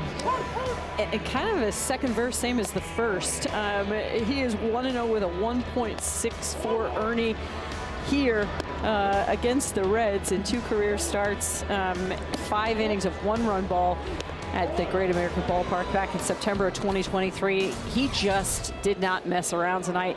He went right after these Reds hitters, mostly fastballs, but every once in a while we'd see that knuckle curve. He was just really impressive. Got a strikeout on a split as well. Well, I will preface this by saying there's always a reason. But I think it probably surprises a lot of people right now that Bryce Miller is not in this game anymore. 78 pitches for Bryce. He had by far, I think that's fair to say, by far his best showing this year through 5 innings. There's not a close second. It was throws, getting ahead, 8 strikeouts, hardly a base runner, really. Not much traffic, really not a whole lot of stress for Bryce whatsoever, as you see the numbers really this year for Trent Thornton, who takes over here in the 6th. No, but if you look at his first 3 starts of 2025, he threw 90, 93, and 100 pitches. I think this is just one of those starts like, listen, you went out there, you gave us 5 strong, hand it over to the bullpen, and let them take it from here. You know, you wonder too, we heard him, we referenced this earlier, talk about the soreness that he was feeling. Yep. You know, it's funny, this was in the Scott Service days with the Mariners, and the mindset might change a little bit since Dan Wilson has taken over. But I remember Scott talking about looking at starting pitchers in kind of pockets of 3 to 4 starts at a time, and the workload in those 3 to 4 starts at a time, right? And really trying to look at a bigger picture, a larger sample than just start by start basis. And you know, you referenced the pitch count for Bryce, and if that mindset remains in that dugout with Dan, it can make sense, especially when we have heard the player be outspoken about how his body has felt, as Bryce has been. Exactly, and that's why I think they pull him before he gets to 80 pitches. That's just smart with what he has thrown coming out of the gates. And this starting pitching staff was so incredibly strong at the end of last year. And that was really because they kind of ramped up slowly. It was like a revolving door in the bullpen at the beginning of last year. And this year they really wanted to hit the deck running. Again, the mantra, all of these wins here in March and April are just as important as those August and Septembers. And, you know, these starting pitchers, they are so good, they're so talented, and he's wanted to lean on them. You know, you guys can talk to other people too. Here's up the middle, a ground ball, base hit. All the starters, they just hang out together. I mean, this has got to be as tight of a rotation as there is in the game. No, and they really, truly do root for each other, share. Like, they have the growth mindset for sure, that the pie is big enough. If one guy's doing something and he's being effective, I mean, how many times has one guy taken a grip, a pitch, you know, from another guy in this starting rotation? It's really impressive how they all work together, because so many times you've seen it throughout the years. Starting pitchers are really kind of islands. Not here. And not at all. 1 out, 1 on for De La Cruz.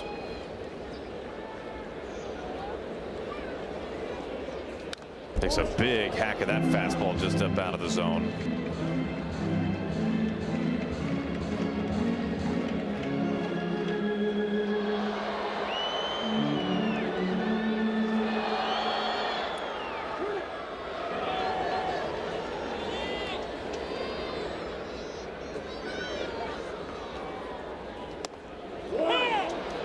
Thornton ahead, 1 ball and 2 strikes. De La Cruz a strikeout and a walk tonight.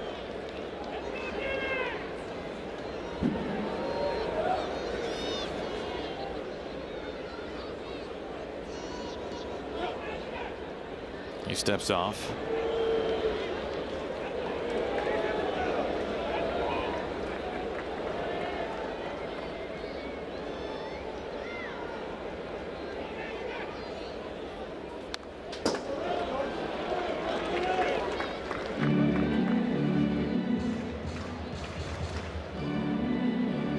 Thornton really does have a starter's repertoire. 6 pitches, and you just saw that back-to-back of that changeup and then that curveball. That's an impressive mix back-to-back.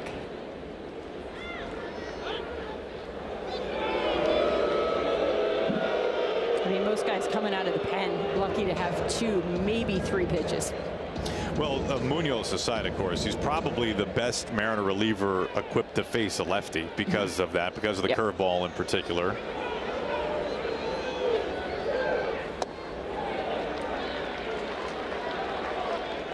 Yeah, really good amounts of horizontal break on that pitch and vertical drop as well.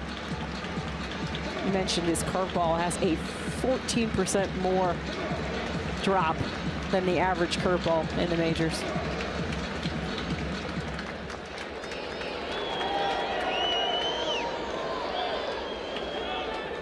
A wild swing and a miss, and Trent Thornton gets De La Cruz swinging out of his shoes.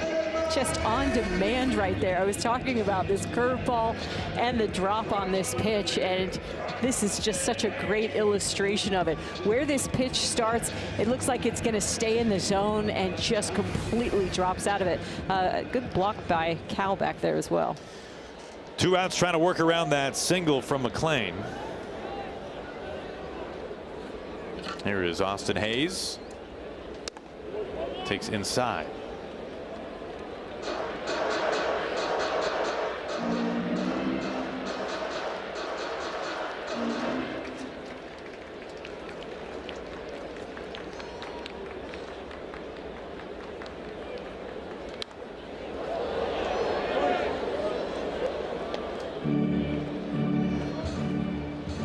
And now you go back to the right-handed batters, and we're seeing it. It's already through these first 2 pitches. That sinker-sweeper combination is just so tough by Thornton against these right-handed batters. High target from Cal.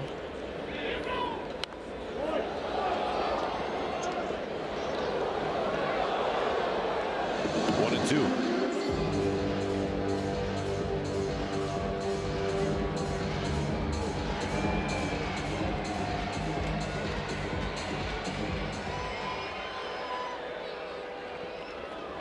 McLean at first base with 2 outs. Swing and a miss. Good inning spun by Trent Thornton. Works around the 1-out single. Keeps the Reds off the board.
Welcome back to Cincinnati. Mariners on top 4-0. We move to the top of the 7th inning. Brad Adam with you inside the Mariners dugout. And we talked about, potential Emerson Hancock joining the team this road trip. Another name to look forward to and kind of keep your eye on, of course, Logan Evans, PCL reigning pitcher of the week. A nice start last night against the Oklahoma City Comets. He goes 5 1/3, 1 earned, 7 strikeouts. His last 2 turns, 11 1/3, 14 strikeouts, 0 walks. That shoots 4th in the PCL, 19 strikeouts so far this season. So Logan Evans not going to join the team probably this road trip, but we shall see him later this season. And it's a big development right here, Aaron.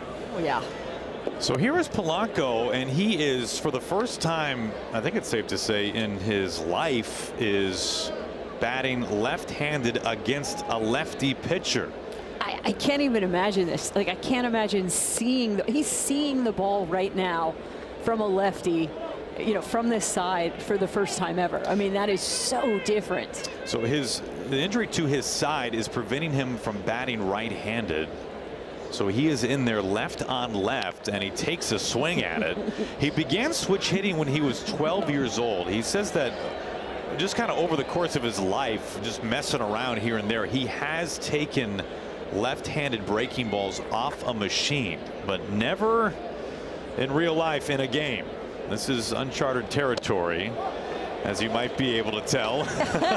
Well, you saw that first swing that he hit foul, and that's what happens. I mean, when you're left on left, it's coming from behind your head. So you feel like you need to get started and make that swing decision so early. And then you saw that one. He started that early. It was away from him, and it couldn't stop the swing. 2-2. A wave and a miss. All right, now like this is, let's go bigger picture on this, because the result of this at bat that we just watched, like if I can be so bold, doesn't matter. Yeah. Right. The point of this is that what we have seen up until now is Dan having to pinch hit for Polanco every time the opposing manager brings a lefty out of the bullpen, because Polanco is only starting against right-handed pitching. Now you basically wave the white flag in this Polanco at bat to keep his bat in the game and assume that the next time he comes up, he will be in there for the right-hander. Exactly, and that's the thing. Yes, maybe you lose an at-bat here, but you don't lose Polanco. Yes. He's going to get, he should get, you know, I didn't expect there to be the math, Aaron, but he will get another at-bat here in the 9th inning. And it's important, the way he's swinging it, that you want him in there. He's been your best hitter, and the situation in the game had to arise perfectly for Polanco to stay in there, right? If this was any type of a leverage at bat, tied game runner at second, something along those lines late in the game, you would have to remove him for a pinch hitter. But you're up by 4. He's leading off the 7th. Yep. You figure he's going to have another chance to hit, and they only have one other lefty in their bullpen, Suter, who is basically a mop-up pitcher at this point. So we asked Polanco earlier today, would you feel comfortable just standing in there? And he said, yeah, it's something that I've thought about and talked to them about. And he said, I'd look for a pitch to hit. It's good strategy. It really is, and I'm glad to see that you know, Dan deployed it here to keep him in the game. I also asked Polanco about, like, all right, so how do you stay ready right-handed right now, because you're not swinging right-handed? He says he's standing in against the machine right-handed and not swinging. Cal Raleigh, a blast to left field. It is back. It is gone over the wall. Career home run number 100 for Cal Raleigh, who has homered yet again from both sides of the plate.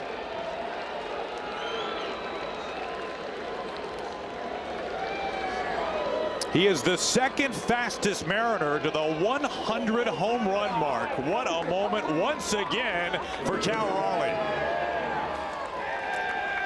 Yeah, 13 home runs from the right side last year, the 3rd most for switch hitters in the majors.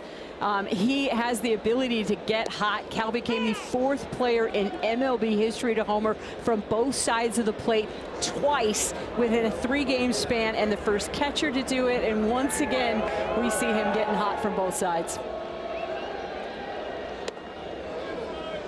Randy digs in there. It's the 4th time in his career he's accomplished this feat.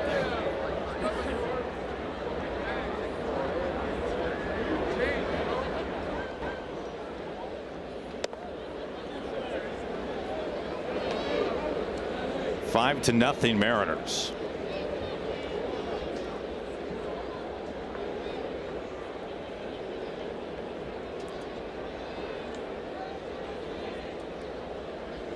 Randy hits this hard through the right side.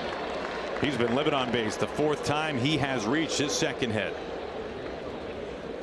Back to Cal's home run. Now, Cal's left-handed swing is a little more vertical. The swing on his right side, it's a little flatter, and you see his bat get on plane, and that's pretty normal. I mean, you usually have more flexibility right-handed because, of course, you throw with your right arm, and this one just gets over the wall in left field.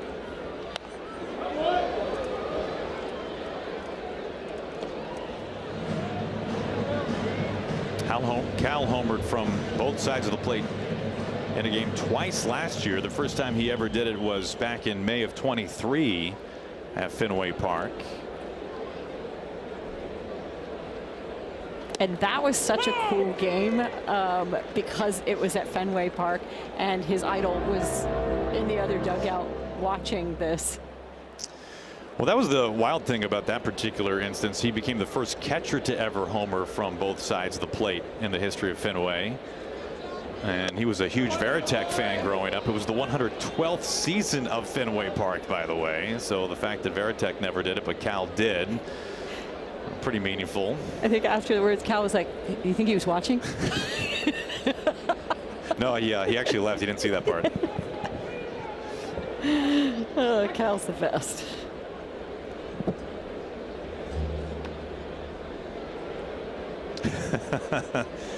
One franchise icon and one who is quite possibly on his way. Right there.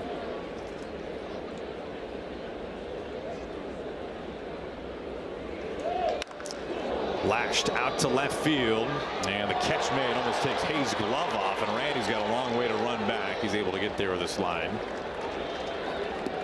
That ball was hit hard but to the wrong spot from Luke Raley.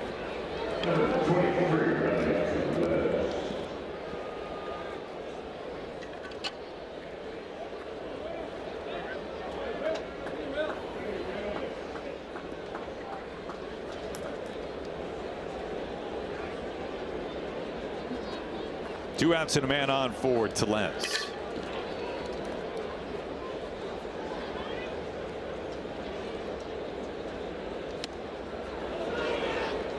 That really ran in on him. Strike one. Listen, I know that Luke did not get a hit right there, but that was a really good at bat, lefty on lefty, and we keep talking about you know, not focusing on outcome goals, and that was a really nice piece of hitting against a tough lefty.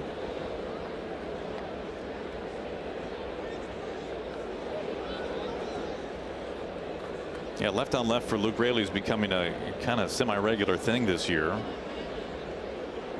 especially with the injury to Victor Robles. 0-2.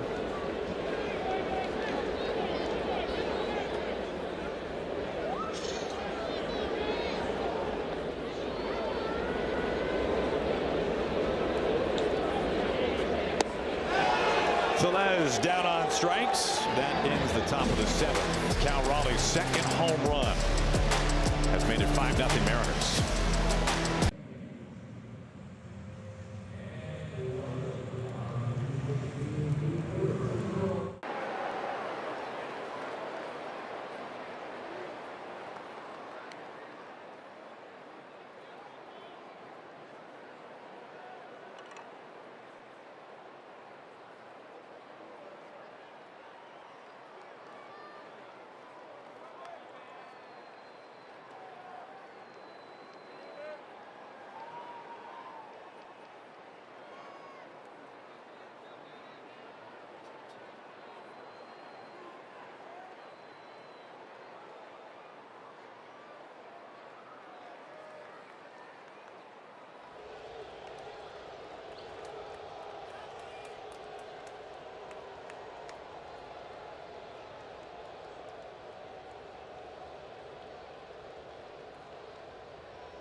Play Mariners Scratch from Washington's Lottery, and you can be out of here with a trip to 2026 spring training in sunny Arizona.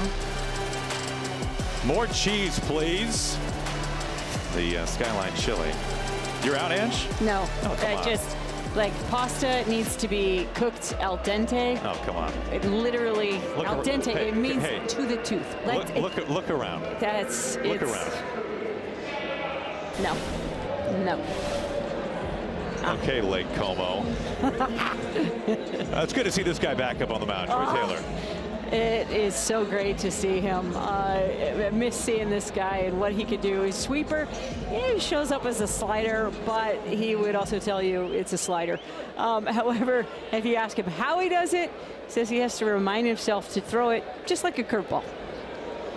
Season debut for Troy Taylor, who really emerged as a real leverage arm in the very stretch run of the season last year.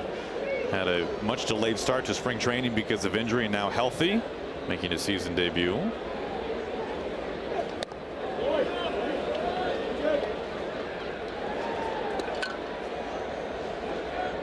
You know, Troy was used a lot by Dan when he took over at the end of last year and found himself in a lot of those real high leverage situations down the stretch. And Dan was telling the story about how last year he gave up a home run and then you saw him right back in the strike zone. So I went and I looked it up. It was back on September 23rd. Jason Hayward hit the home run. Jake Myers, next guy in, 0-2, gets him to ground out, just right back at him, and he just has the right mindset for this point in the game.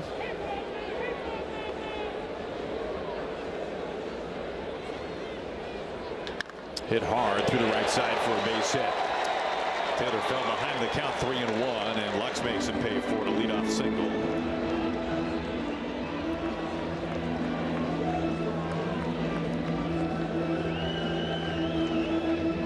Now, last year was just the second year of pro ball for Troy Taylor. He made the jump from AA right to the big leagues, which is not uncommon. We see that happen on a somewhat regular basis for Mariners pitching prospects.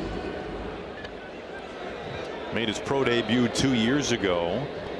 Was drafted in the 12th round out of UC Irvine. An uncomfortable 97 up and in to steer, and that brings Cal Raleigh out. I was just thinking, Troy says that sometimes, his four-seamer will show up as a two-seamer, and he thinks that's largely because his three-quarter inch or three-quarter, sort of arm slot rather than over the top makes it so. Wouldn't it be funny if Cal came out there and said, "Did you think I said four-seamer or two-seamer?"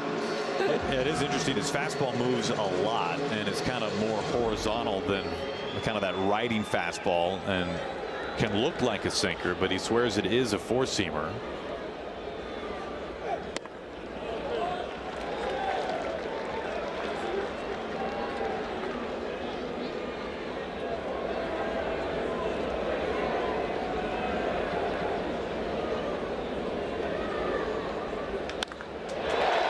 Hit left field. Back-to-back singles for the Reds here in the 7th. The bottom line so far is Troy has fallen behind in both of these counts, and the Reds hitters, first Lux and then Steer, have just been able to hunt fastball and be really aggressive inside the zone. He's got to come in the zone. They're aggressive in the zone, and you get a couple singles. Back-to-back base hits. Encarnacion Strand due up next. Vargas just got on the mound and beginning to warm up. This is the third batter face for Taylor. And a little hesitation and confusion there for Encarnacion Strand. Strikes one.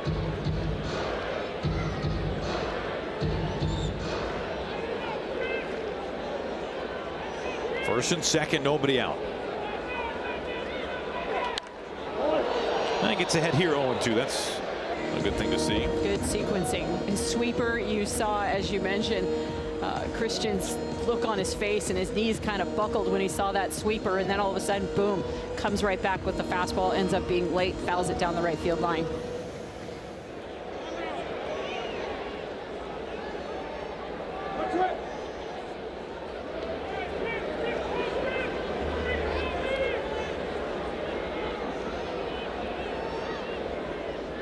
Two. Does not chase.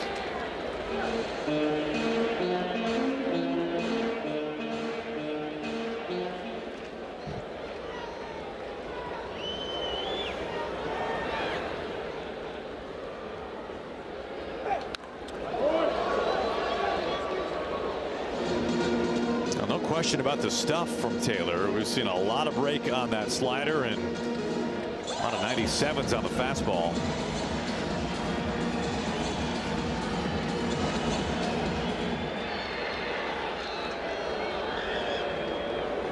Trying to put him away. Instead, down the line into the corner. Plenty fair off the wall. Lutz is in, Steer around second base, and he scores standing. 3 straight base hits, and the Reds are right back in this thing. It's a 5-2 Mariners lead in the 7th with nobody out.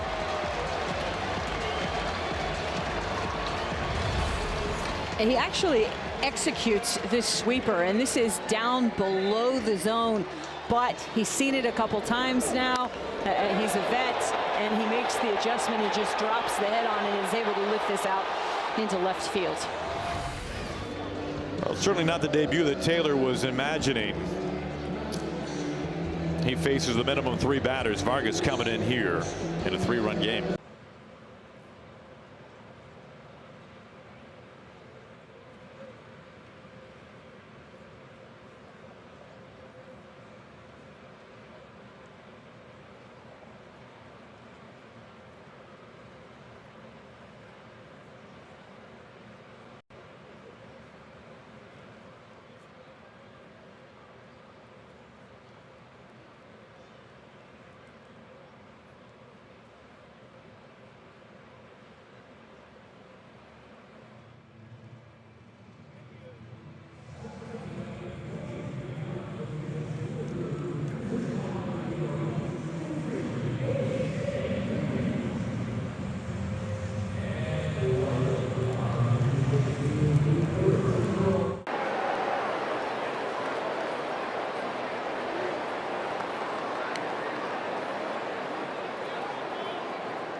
Carlos Vargas has quickly earned trust from Dan Wilson this year, and he's being called on here in the 7th with a man at second base and nobody out, facing Jake Fraley as the Reds have jumped on the board now.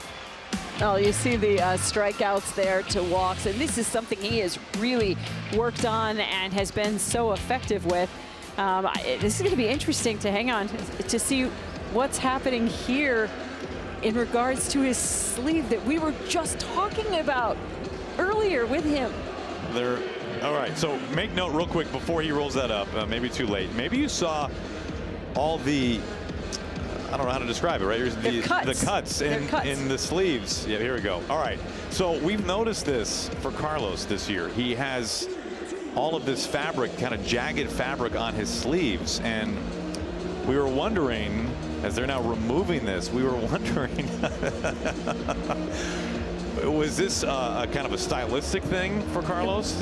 Was this maybe it distracts the batter and an advantage thing? So we had a chance to ask him today, actually, and he said that beginning in spring training this year, every strikeout that he recorded, he made a cut in his sleeve.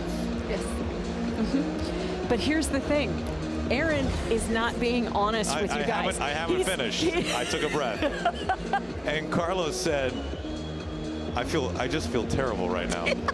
Because you said we talked to him. No, there's no we. This is you, It was Aaron. a group of people. I asked the question. And he said, Carlos said, I think I'm going to stop wearing it. And of course, we love the story. It's not at all what we thought the answer would be. And me said, oh, come on, man, you got to keep wearing it. And now I got him in trouble with the police. Umpires are all over him. So, Carlos. I think they were spies. They were spies in the dugout during this conversation for the Red side. I mean, that is and unreal. Brought that up. That is unbelievable. He's been pitching with this the entire year. No one has said anything. Again, every single one of those cuts has been a strikeout starting in spring training. And now you just made him mutilate his T-shirt, Aaron. I'm going to get to know Carlos pretty quickly now. Runner at second base, nobody out. Big swing and a miss there on Fraley. 1-2. That is just unbelievably stunning. That is just spectacular.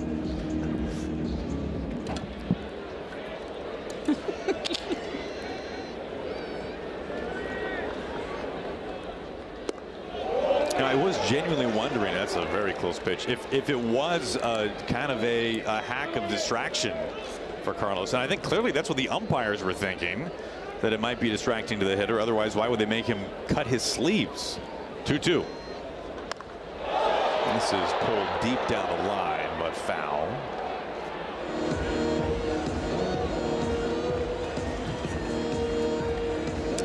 What was interesting too is that he was saying that he started in spring training and has been doing it all year, but said that he was not going to make any more cuts. I mean, maybe because there was no more room to make any more cuts. Dots him up, down and in at 97. That is paint from Vargas and a huge first out.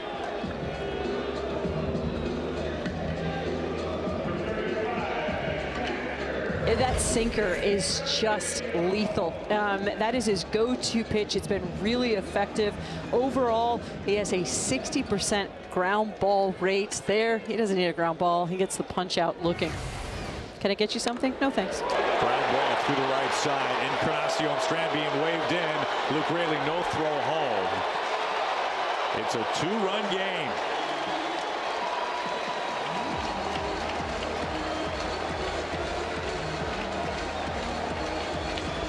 It's just one of those frustrating outcomes because he gets the ground ball. Trevino's 3 days late on this one, but it just finds a hole down the right field line. Rowdy Tellez, no chance of getting there to cut that one off. The other part of that is Encarnacion Strand has a great jump because, you know, on second base, that ball hit to the right side. He was off at contact. Top of the order now. TJ Friedl at the plate. One out, one on.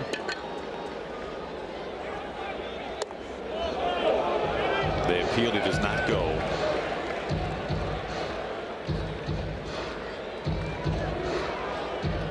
Three runs in for the Reds this inning.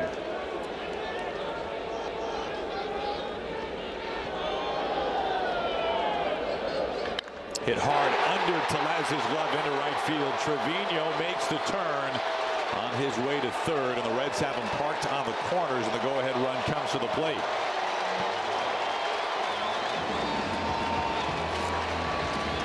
Important thing there, though, is Luke Raley makes the right decision. This one, easy single, but he makes sure that he keeps the double play in order to make sure you keep the runners on the corners, first and third.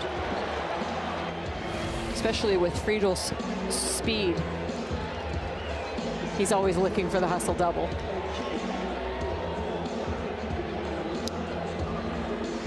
Things have gotten real fast here in the seventh inning. Tying run at first base for the Reds. McLean at the plate. He takes strike one at 98.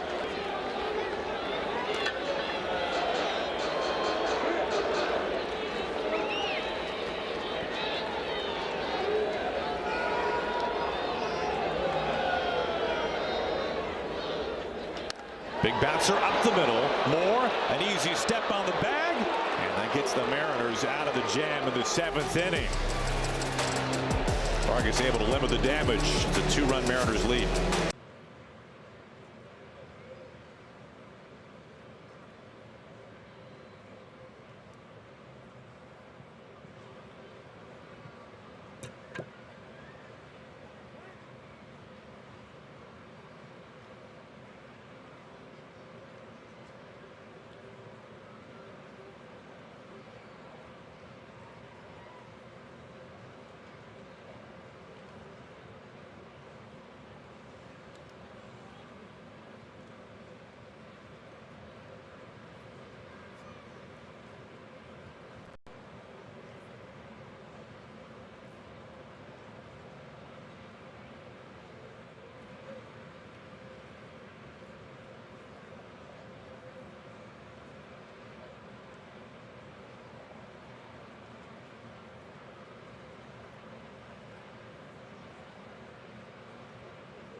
Mariners hold on to a 5-3 lead beginning the 8th inning. Dylan Moore will lead things off, and he was part of this double play to end the inning.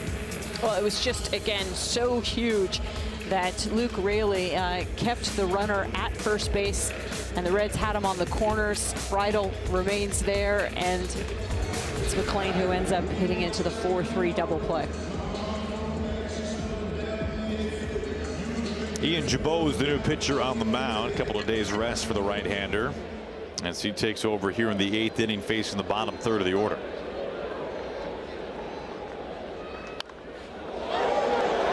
Trevino keeps that mask on. 1 out.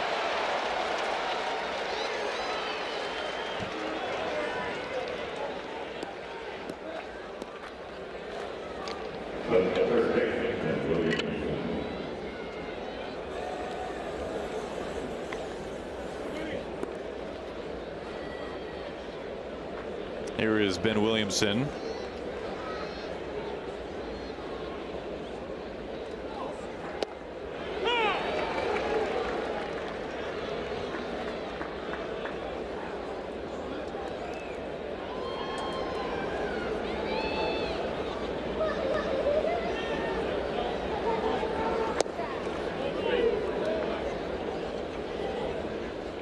Couple of four seams fastballs so far in this at bat. He went away from his slider in 2022, started throwing a sweeper, and you mostly see that paired with that fastball.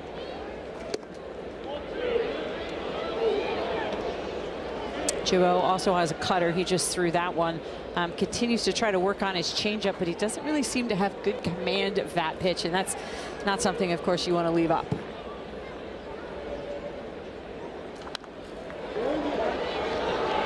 Count evens 2-2 on Williamson. Picked up his first career RBI in the big leagues at his first at bat tonight. RBI single. He calls for time.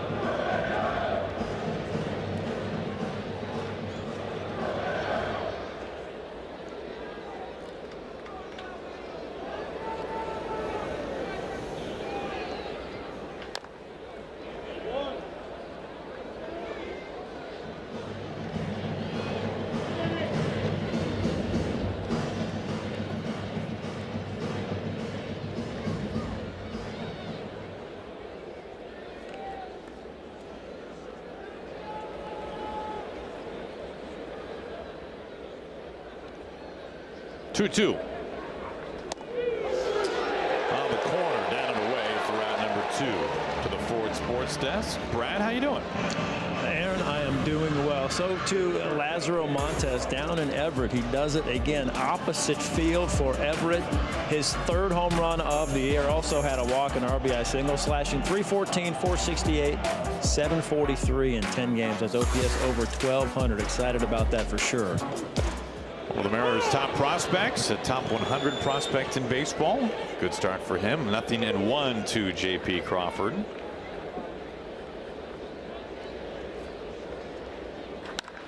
This is through the left side for a base hit. J.P.'s second knock tonight. A 2-out single brings up Julio. And really, he's hit the ball well all night long, and this is where I think JP should live. Sometimes we see him towards the end of last year get pull happy, but this is when he's so good, when he leads with the knob of the bat and just tries to put the ball in play, goes the other way, gets himself a hit. In his 3rd at bat, he hit the ball well up the middle too. Just didn't get a hit for it. This goes to the backstop, and JP easily takes second. Ball 1 to Julio. Now this is interesting inside Tito's bullpen. His only other lefty, Brent Suter, is now warming up, and he is for Polanco. So 2 lefties in the Reds bullpen. This is the second of them, and in both cases trying to get that man out of the game, Jorge Polanco.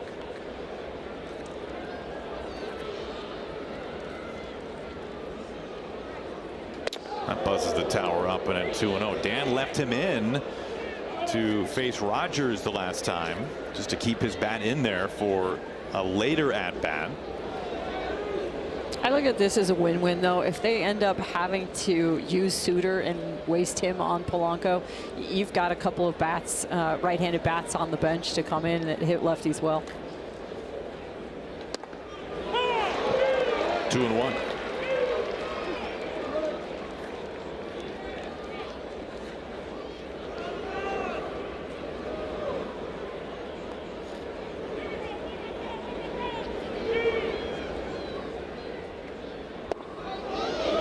Mariners trying to get some of those runs back here in the 8th inning. A 3-run bottom of the 7th for the Reds.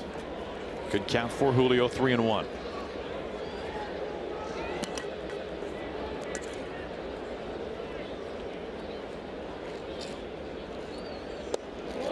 A good take by Julio.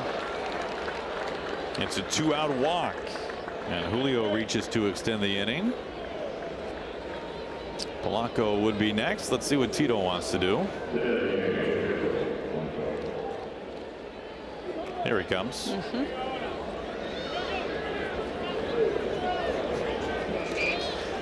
He's called for the lefty. Suter's coming in. We'll step aside. 2 outs and 2 on a pitching change in the 8th with the Mariners up.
I can understand why now at this hour Dan Wilson elects to go to his bench. Polanco is done. Mitch Garver will pinch hit.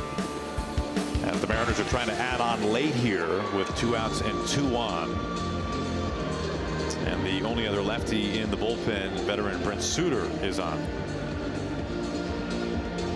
He hasn't pitched in almost 10 days. You can see only 4 appearances this year. He is not a guy that's going to light up the radar gun. 4-seam fastball sitting right there at 85 miles per hour. His 2-seamer a bit faster, also has a slider and a changeup. I mean, this is a guy that can cover multiple innings, but as you know, you pointed out, Aaron, he's basically in here to get Polanco out of the game. Mitch Garver to bat in his place. A swing and a miss for strike 1. I mean, 85-mile-per-hour fastball is just, you know, you tell yourself to wait, and then you tell yourself to wait, and then you tell yourself to wait again, and you still haven't waited long enough.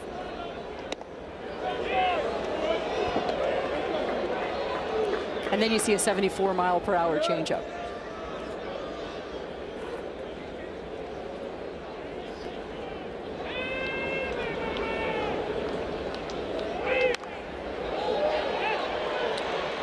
Encarnacion Strand on the warning track. The Mariners strand 2. We march out to the bottom of the 8th inning. Mariners still in front 5-3.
Get more baseball for your buck with Mariners Value Games. You can grab tickets for as little as $10 to both matchups against the Angels, April 29th and 30th. Go to mariners.com/value games. You can pick up your tickets and see the complete list of value games on the schedule this year. Gabe Speier on to work the bottom of the 8th inning. Mariners up by 2. You can understand why they put him in this little pocket right here. Elly De La Cruz will have to hit from the right-hand side against lefties this season. He's hitting a $160, and then you go a couple more spaces. Gavin Lux of $143 against lefties. On the ground, it's off of Williamson. De La Cruz too fast. He easily covers that and gets in safe without a throw. Well, you see where Ben Williamson is playing. He's in on the grass and just has absolutely no time to react to this ball at all. And it just kind of eats him up. He doesn't have a decision to come in, come back. He just sort of sits there, and it ends up eating him up a little bit. 103 miles per hour off the bat. Big swing and a miss on a pitch that really finished in on Hayes. Hayes, the home run last night to give the Reds the lead. He represents the tying run here at the plate in the bottom of the 8th inning.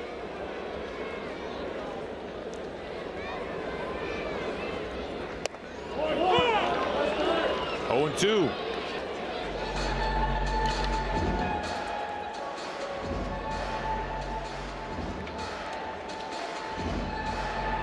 Hayes calls for time.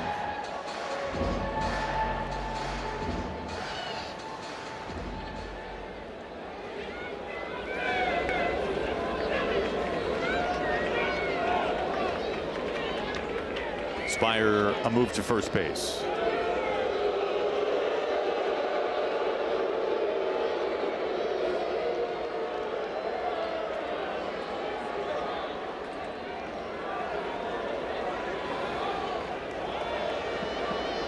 Big spot of the game here. There goes De La Cruz. Swing and a miss, strike 3. The throw is high. De La Cruz swipes the bag at second.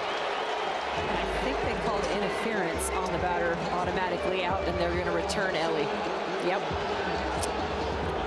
He swung and went in front of Cal. Cal did the right thing.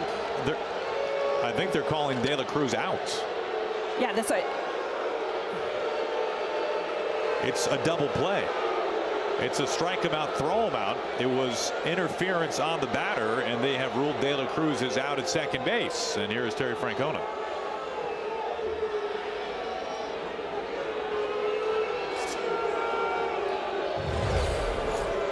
Again, Hayes takes this swing, and this ball, he loses his balance and then continues over in front of Cal.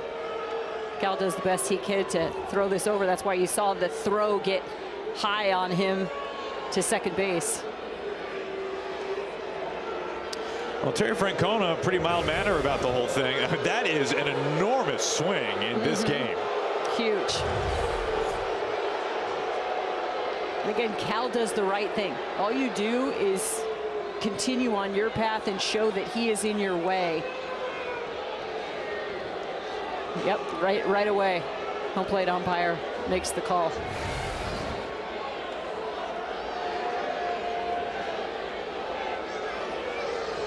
A huge swing in this game. Santiago Espinal will pinch hit here. So they are removing Lux. You mentioned the numbers left on left for Lux. Espinal, the former All-Star with the Blue Jays. And the crowd still very unhappy about that call, but that replay made it pretty clear cut.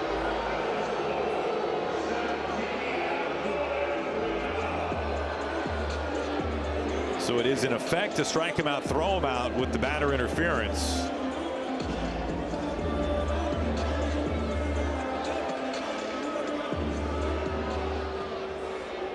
And here is Espinal for the first time this series. Out to Julio. Well, this was a eventful, albeit quick inning. We move on to the 9th. Speier does his job.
Welcome back, Brad. I'm with you inside the Mariners dugout. Now, we showed you earlier Lazaro Montes, the home run for Everett last night. Here's how they won it. In the 10th inning, Ty Pete, the 19-year-old.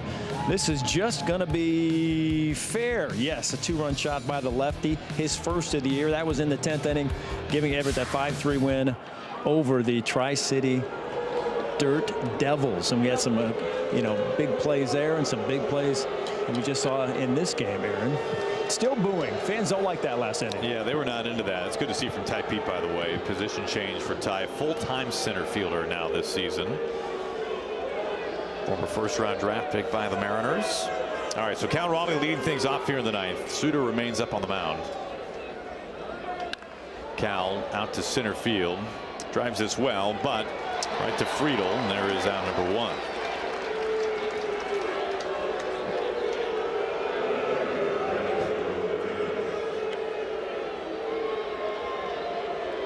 Rosarena is trying to reach base for the 5th time tonight. A couple of walks, a double, a single. He's driven in a run. Also stolen a bag.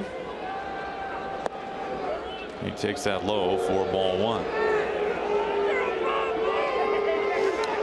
Man, they hold a grudge here, don't they? This crowd is not big tonight, but they are mighty.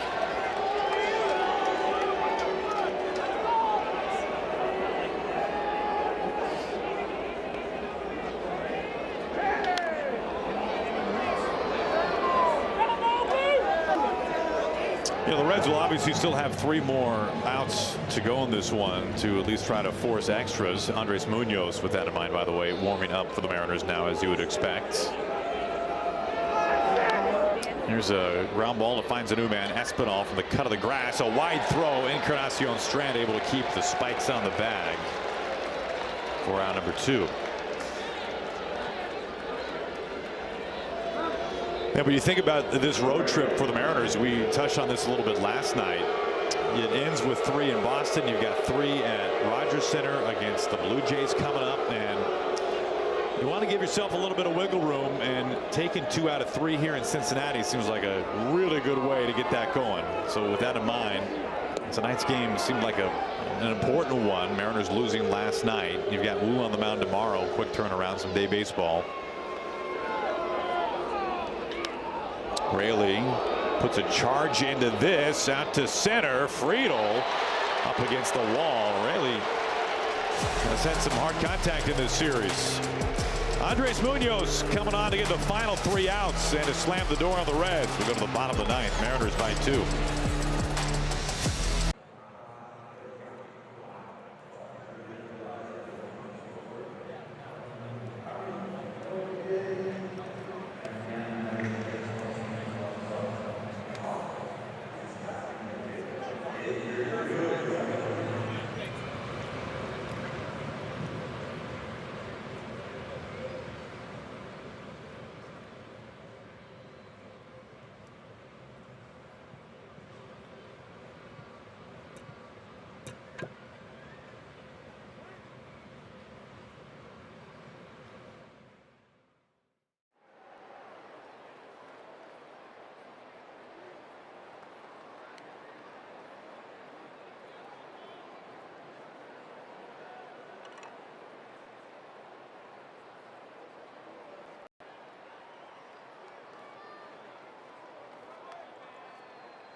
Our Beacon Plumbing call to the pin. Andres Munoz is on to collect the save in the 9th inning. Anywhere from 99 to 102 on a good day. When he's going well, he's throwing that slider glove side and down, just elite command, dotting it away. And then he's just messing with people this year, playing with that kick changeup. The chase rate often tops the 99th percentile in the big league. His velocity right there at 100. Yeah, he's had everything working, the swing and miss, the ground balls as well. I mean, he has been tremendous to begin the year. He faces Spencer Steer to begin the home 9th inning. Reds down to their final 3 outs. They made some noise in the 7th. They pushed 3 runs across.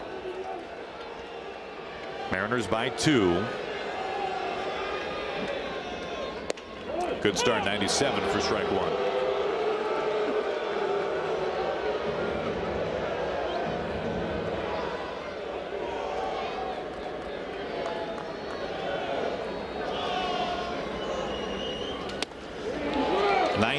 Dots up and away. 0-2 to Steer.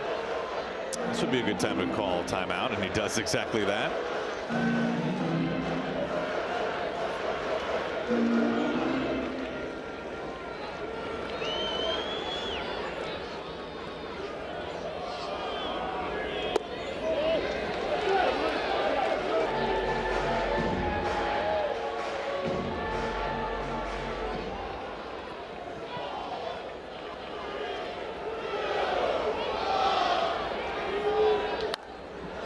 Up.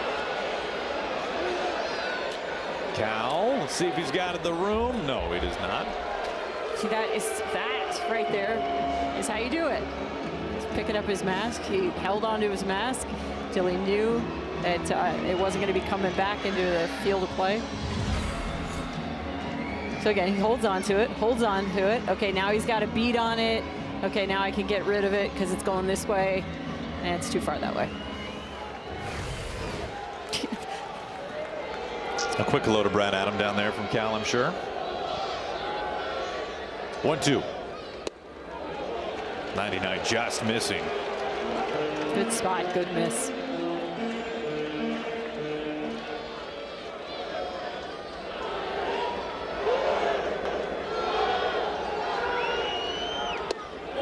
An appeal, he does not go. Now Steer was behind 0-2, and he's battled it back to get a full count.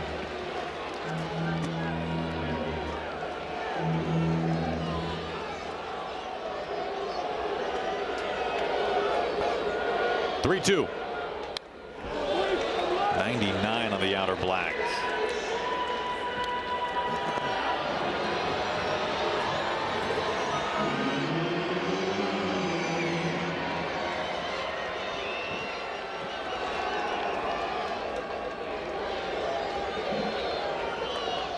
On the ground, Tellez able to corral it. Munoz tiptoes over to first base, and they get out number 1. A battle from Steer. 1 away. You have heard me say this more than a few times in regards to Rowdy Tellez over there. This is not an easy play. He picks his hop and then throws a strike over to Munoz, who was wisely on his way over to first base covering.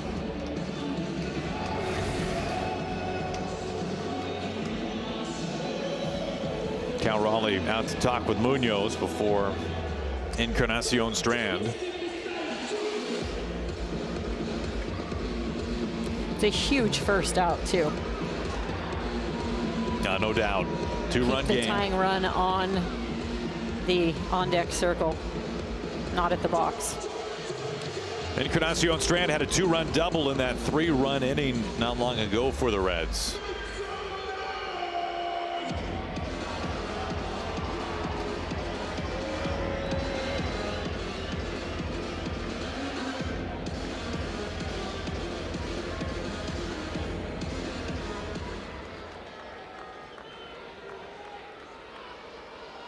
One out, nobody on.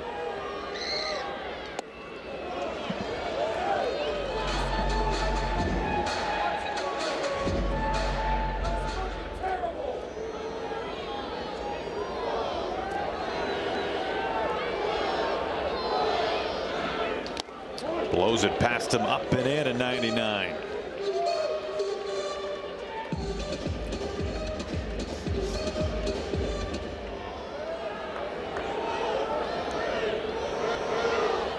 One for Munoz. Very close to ball 2.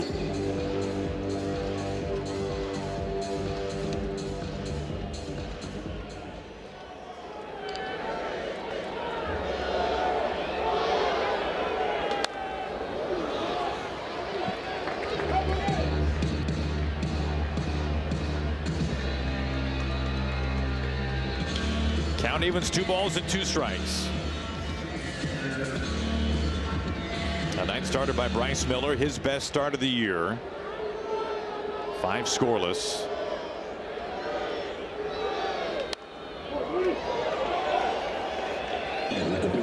Still 2 balls and 2 strikes. If the Mariners can hold on, this would go down as one of the really solid overall team wins this season for the ball club, but still 2 outs to get.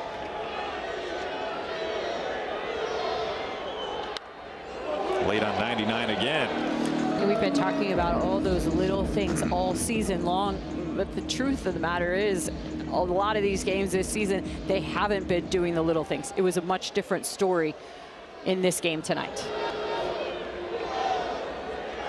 Trying to put them away. This will do it. Soft pop up. J.P. Crawford underneath it. 2 outs. When you throw as hard as Munoz does, it just makes this swing decision for the hitter so much harder once that bat leads your loading position on that slider. You're just like, fastball, nope, it's the slider, oh, good luck. And you just saw him lose his backside, lose his legs, and a weak pop-up. Jake Fraley looks at strike 1. No team in baseball has played more games this year decided by 3 runs or fewer than the Mariners.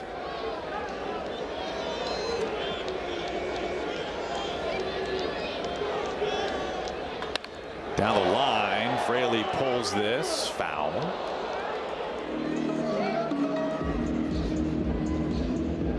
Oh, 2. Reds and Fraley down to the final strike.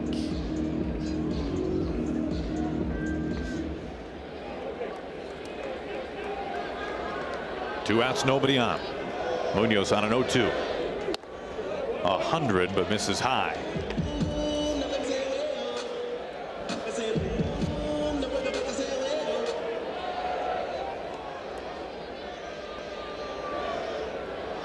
Up and in from Cal, the 1-2.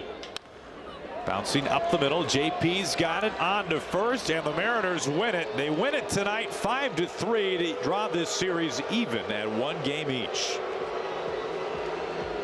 Just so many little things in this game, Aaron, that I go back to. Remember Luke Raley throwing out Trevino at the plate. That was huge. That ended up being a run late in this ball game. The strike him out, throw him out with Hayes and Elly De La Cruz out at second. That ended up, turning this game in a big way. And just leaving little things like, remember that play to lead off the second inning, Cal making that incredible play on the swinging bunt. Just so many things to like about this game. The walks, the situational hitting, just a well done game. And you mentioned Bryce and the job he did, so efficient. And at the bullpen, we had a little bend in there, but at the end, they don't break. Yeah, Troy Taylor's making a season debut, right? I mean, that's a little bit of a wild card for anybody. By the way, Williamson did the dance pretty well for the first time. He's a quick learner. You're watching that, huh? This game was decided by 2 runs, and what do we get off the bat of Cal Raleigh tonight? 2 runs, 1 from the left side and then 1 from the right side. Our winning moment brought to you by Washington's Lottery. Kind of an historic night for Cal on a couple of levels. For one, his 100th career home run, the 2nd home run that he hit tonight. He is the 2nd fastest to 100 home runs in a Mariners career, and also homering from both sides of the plate. Speaking of Cal Raleigh, let's go down to the field. Brad?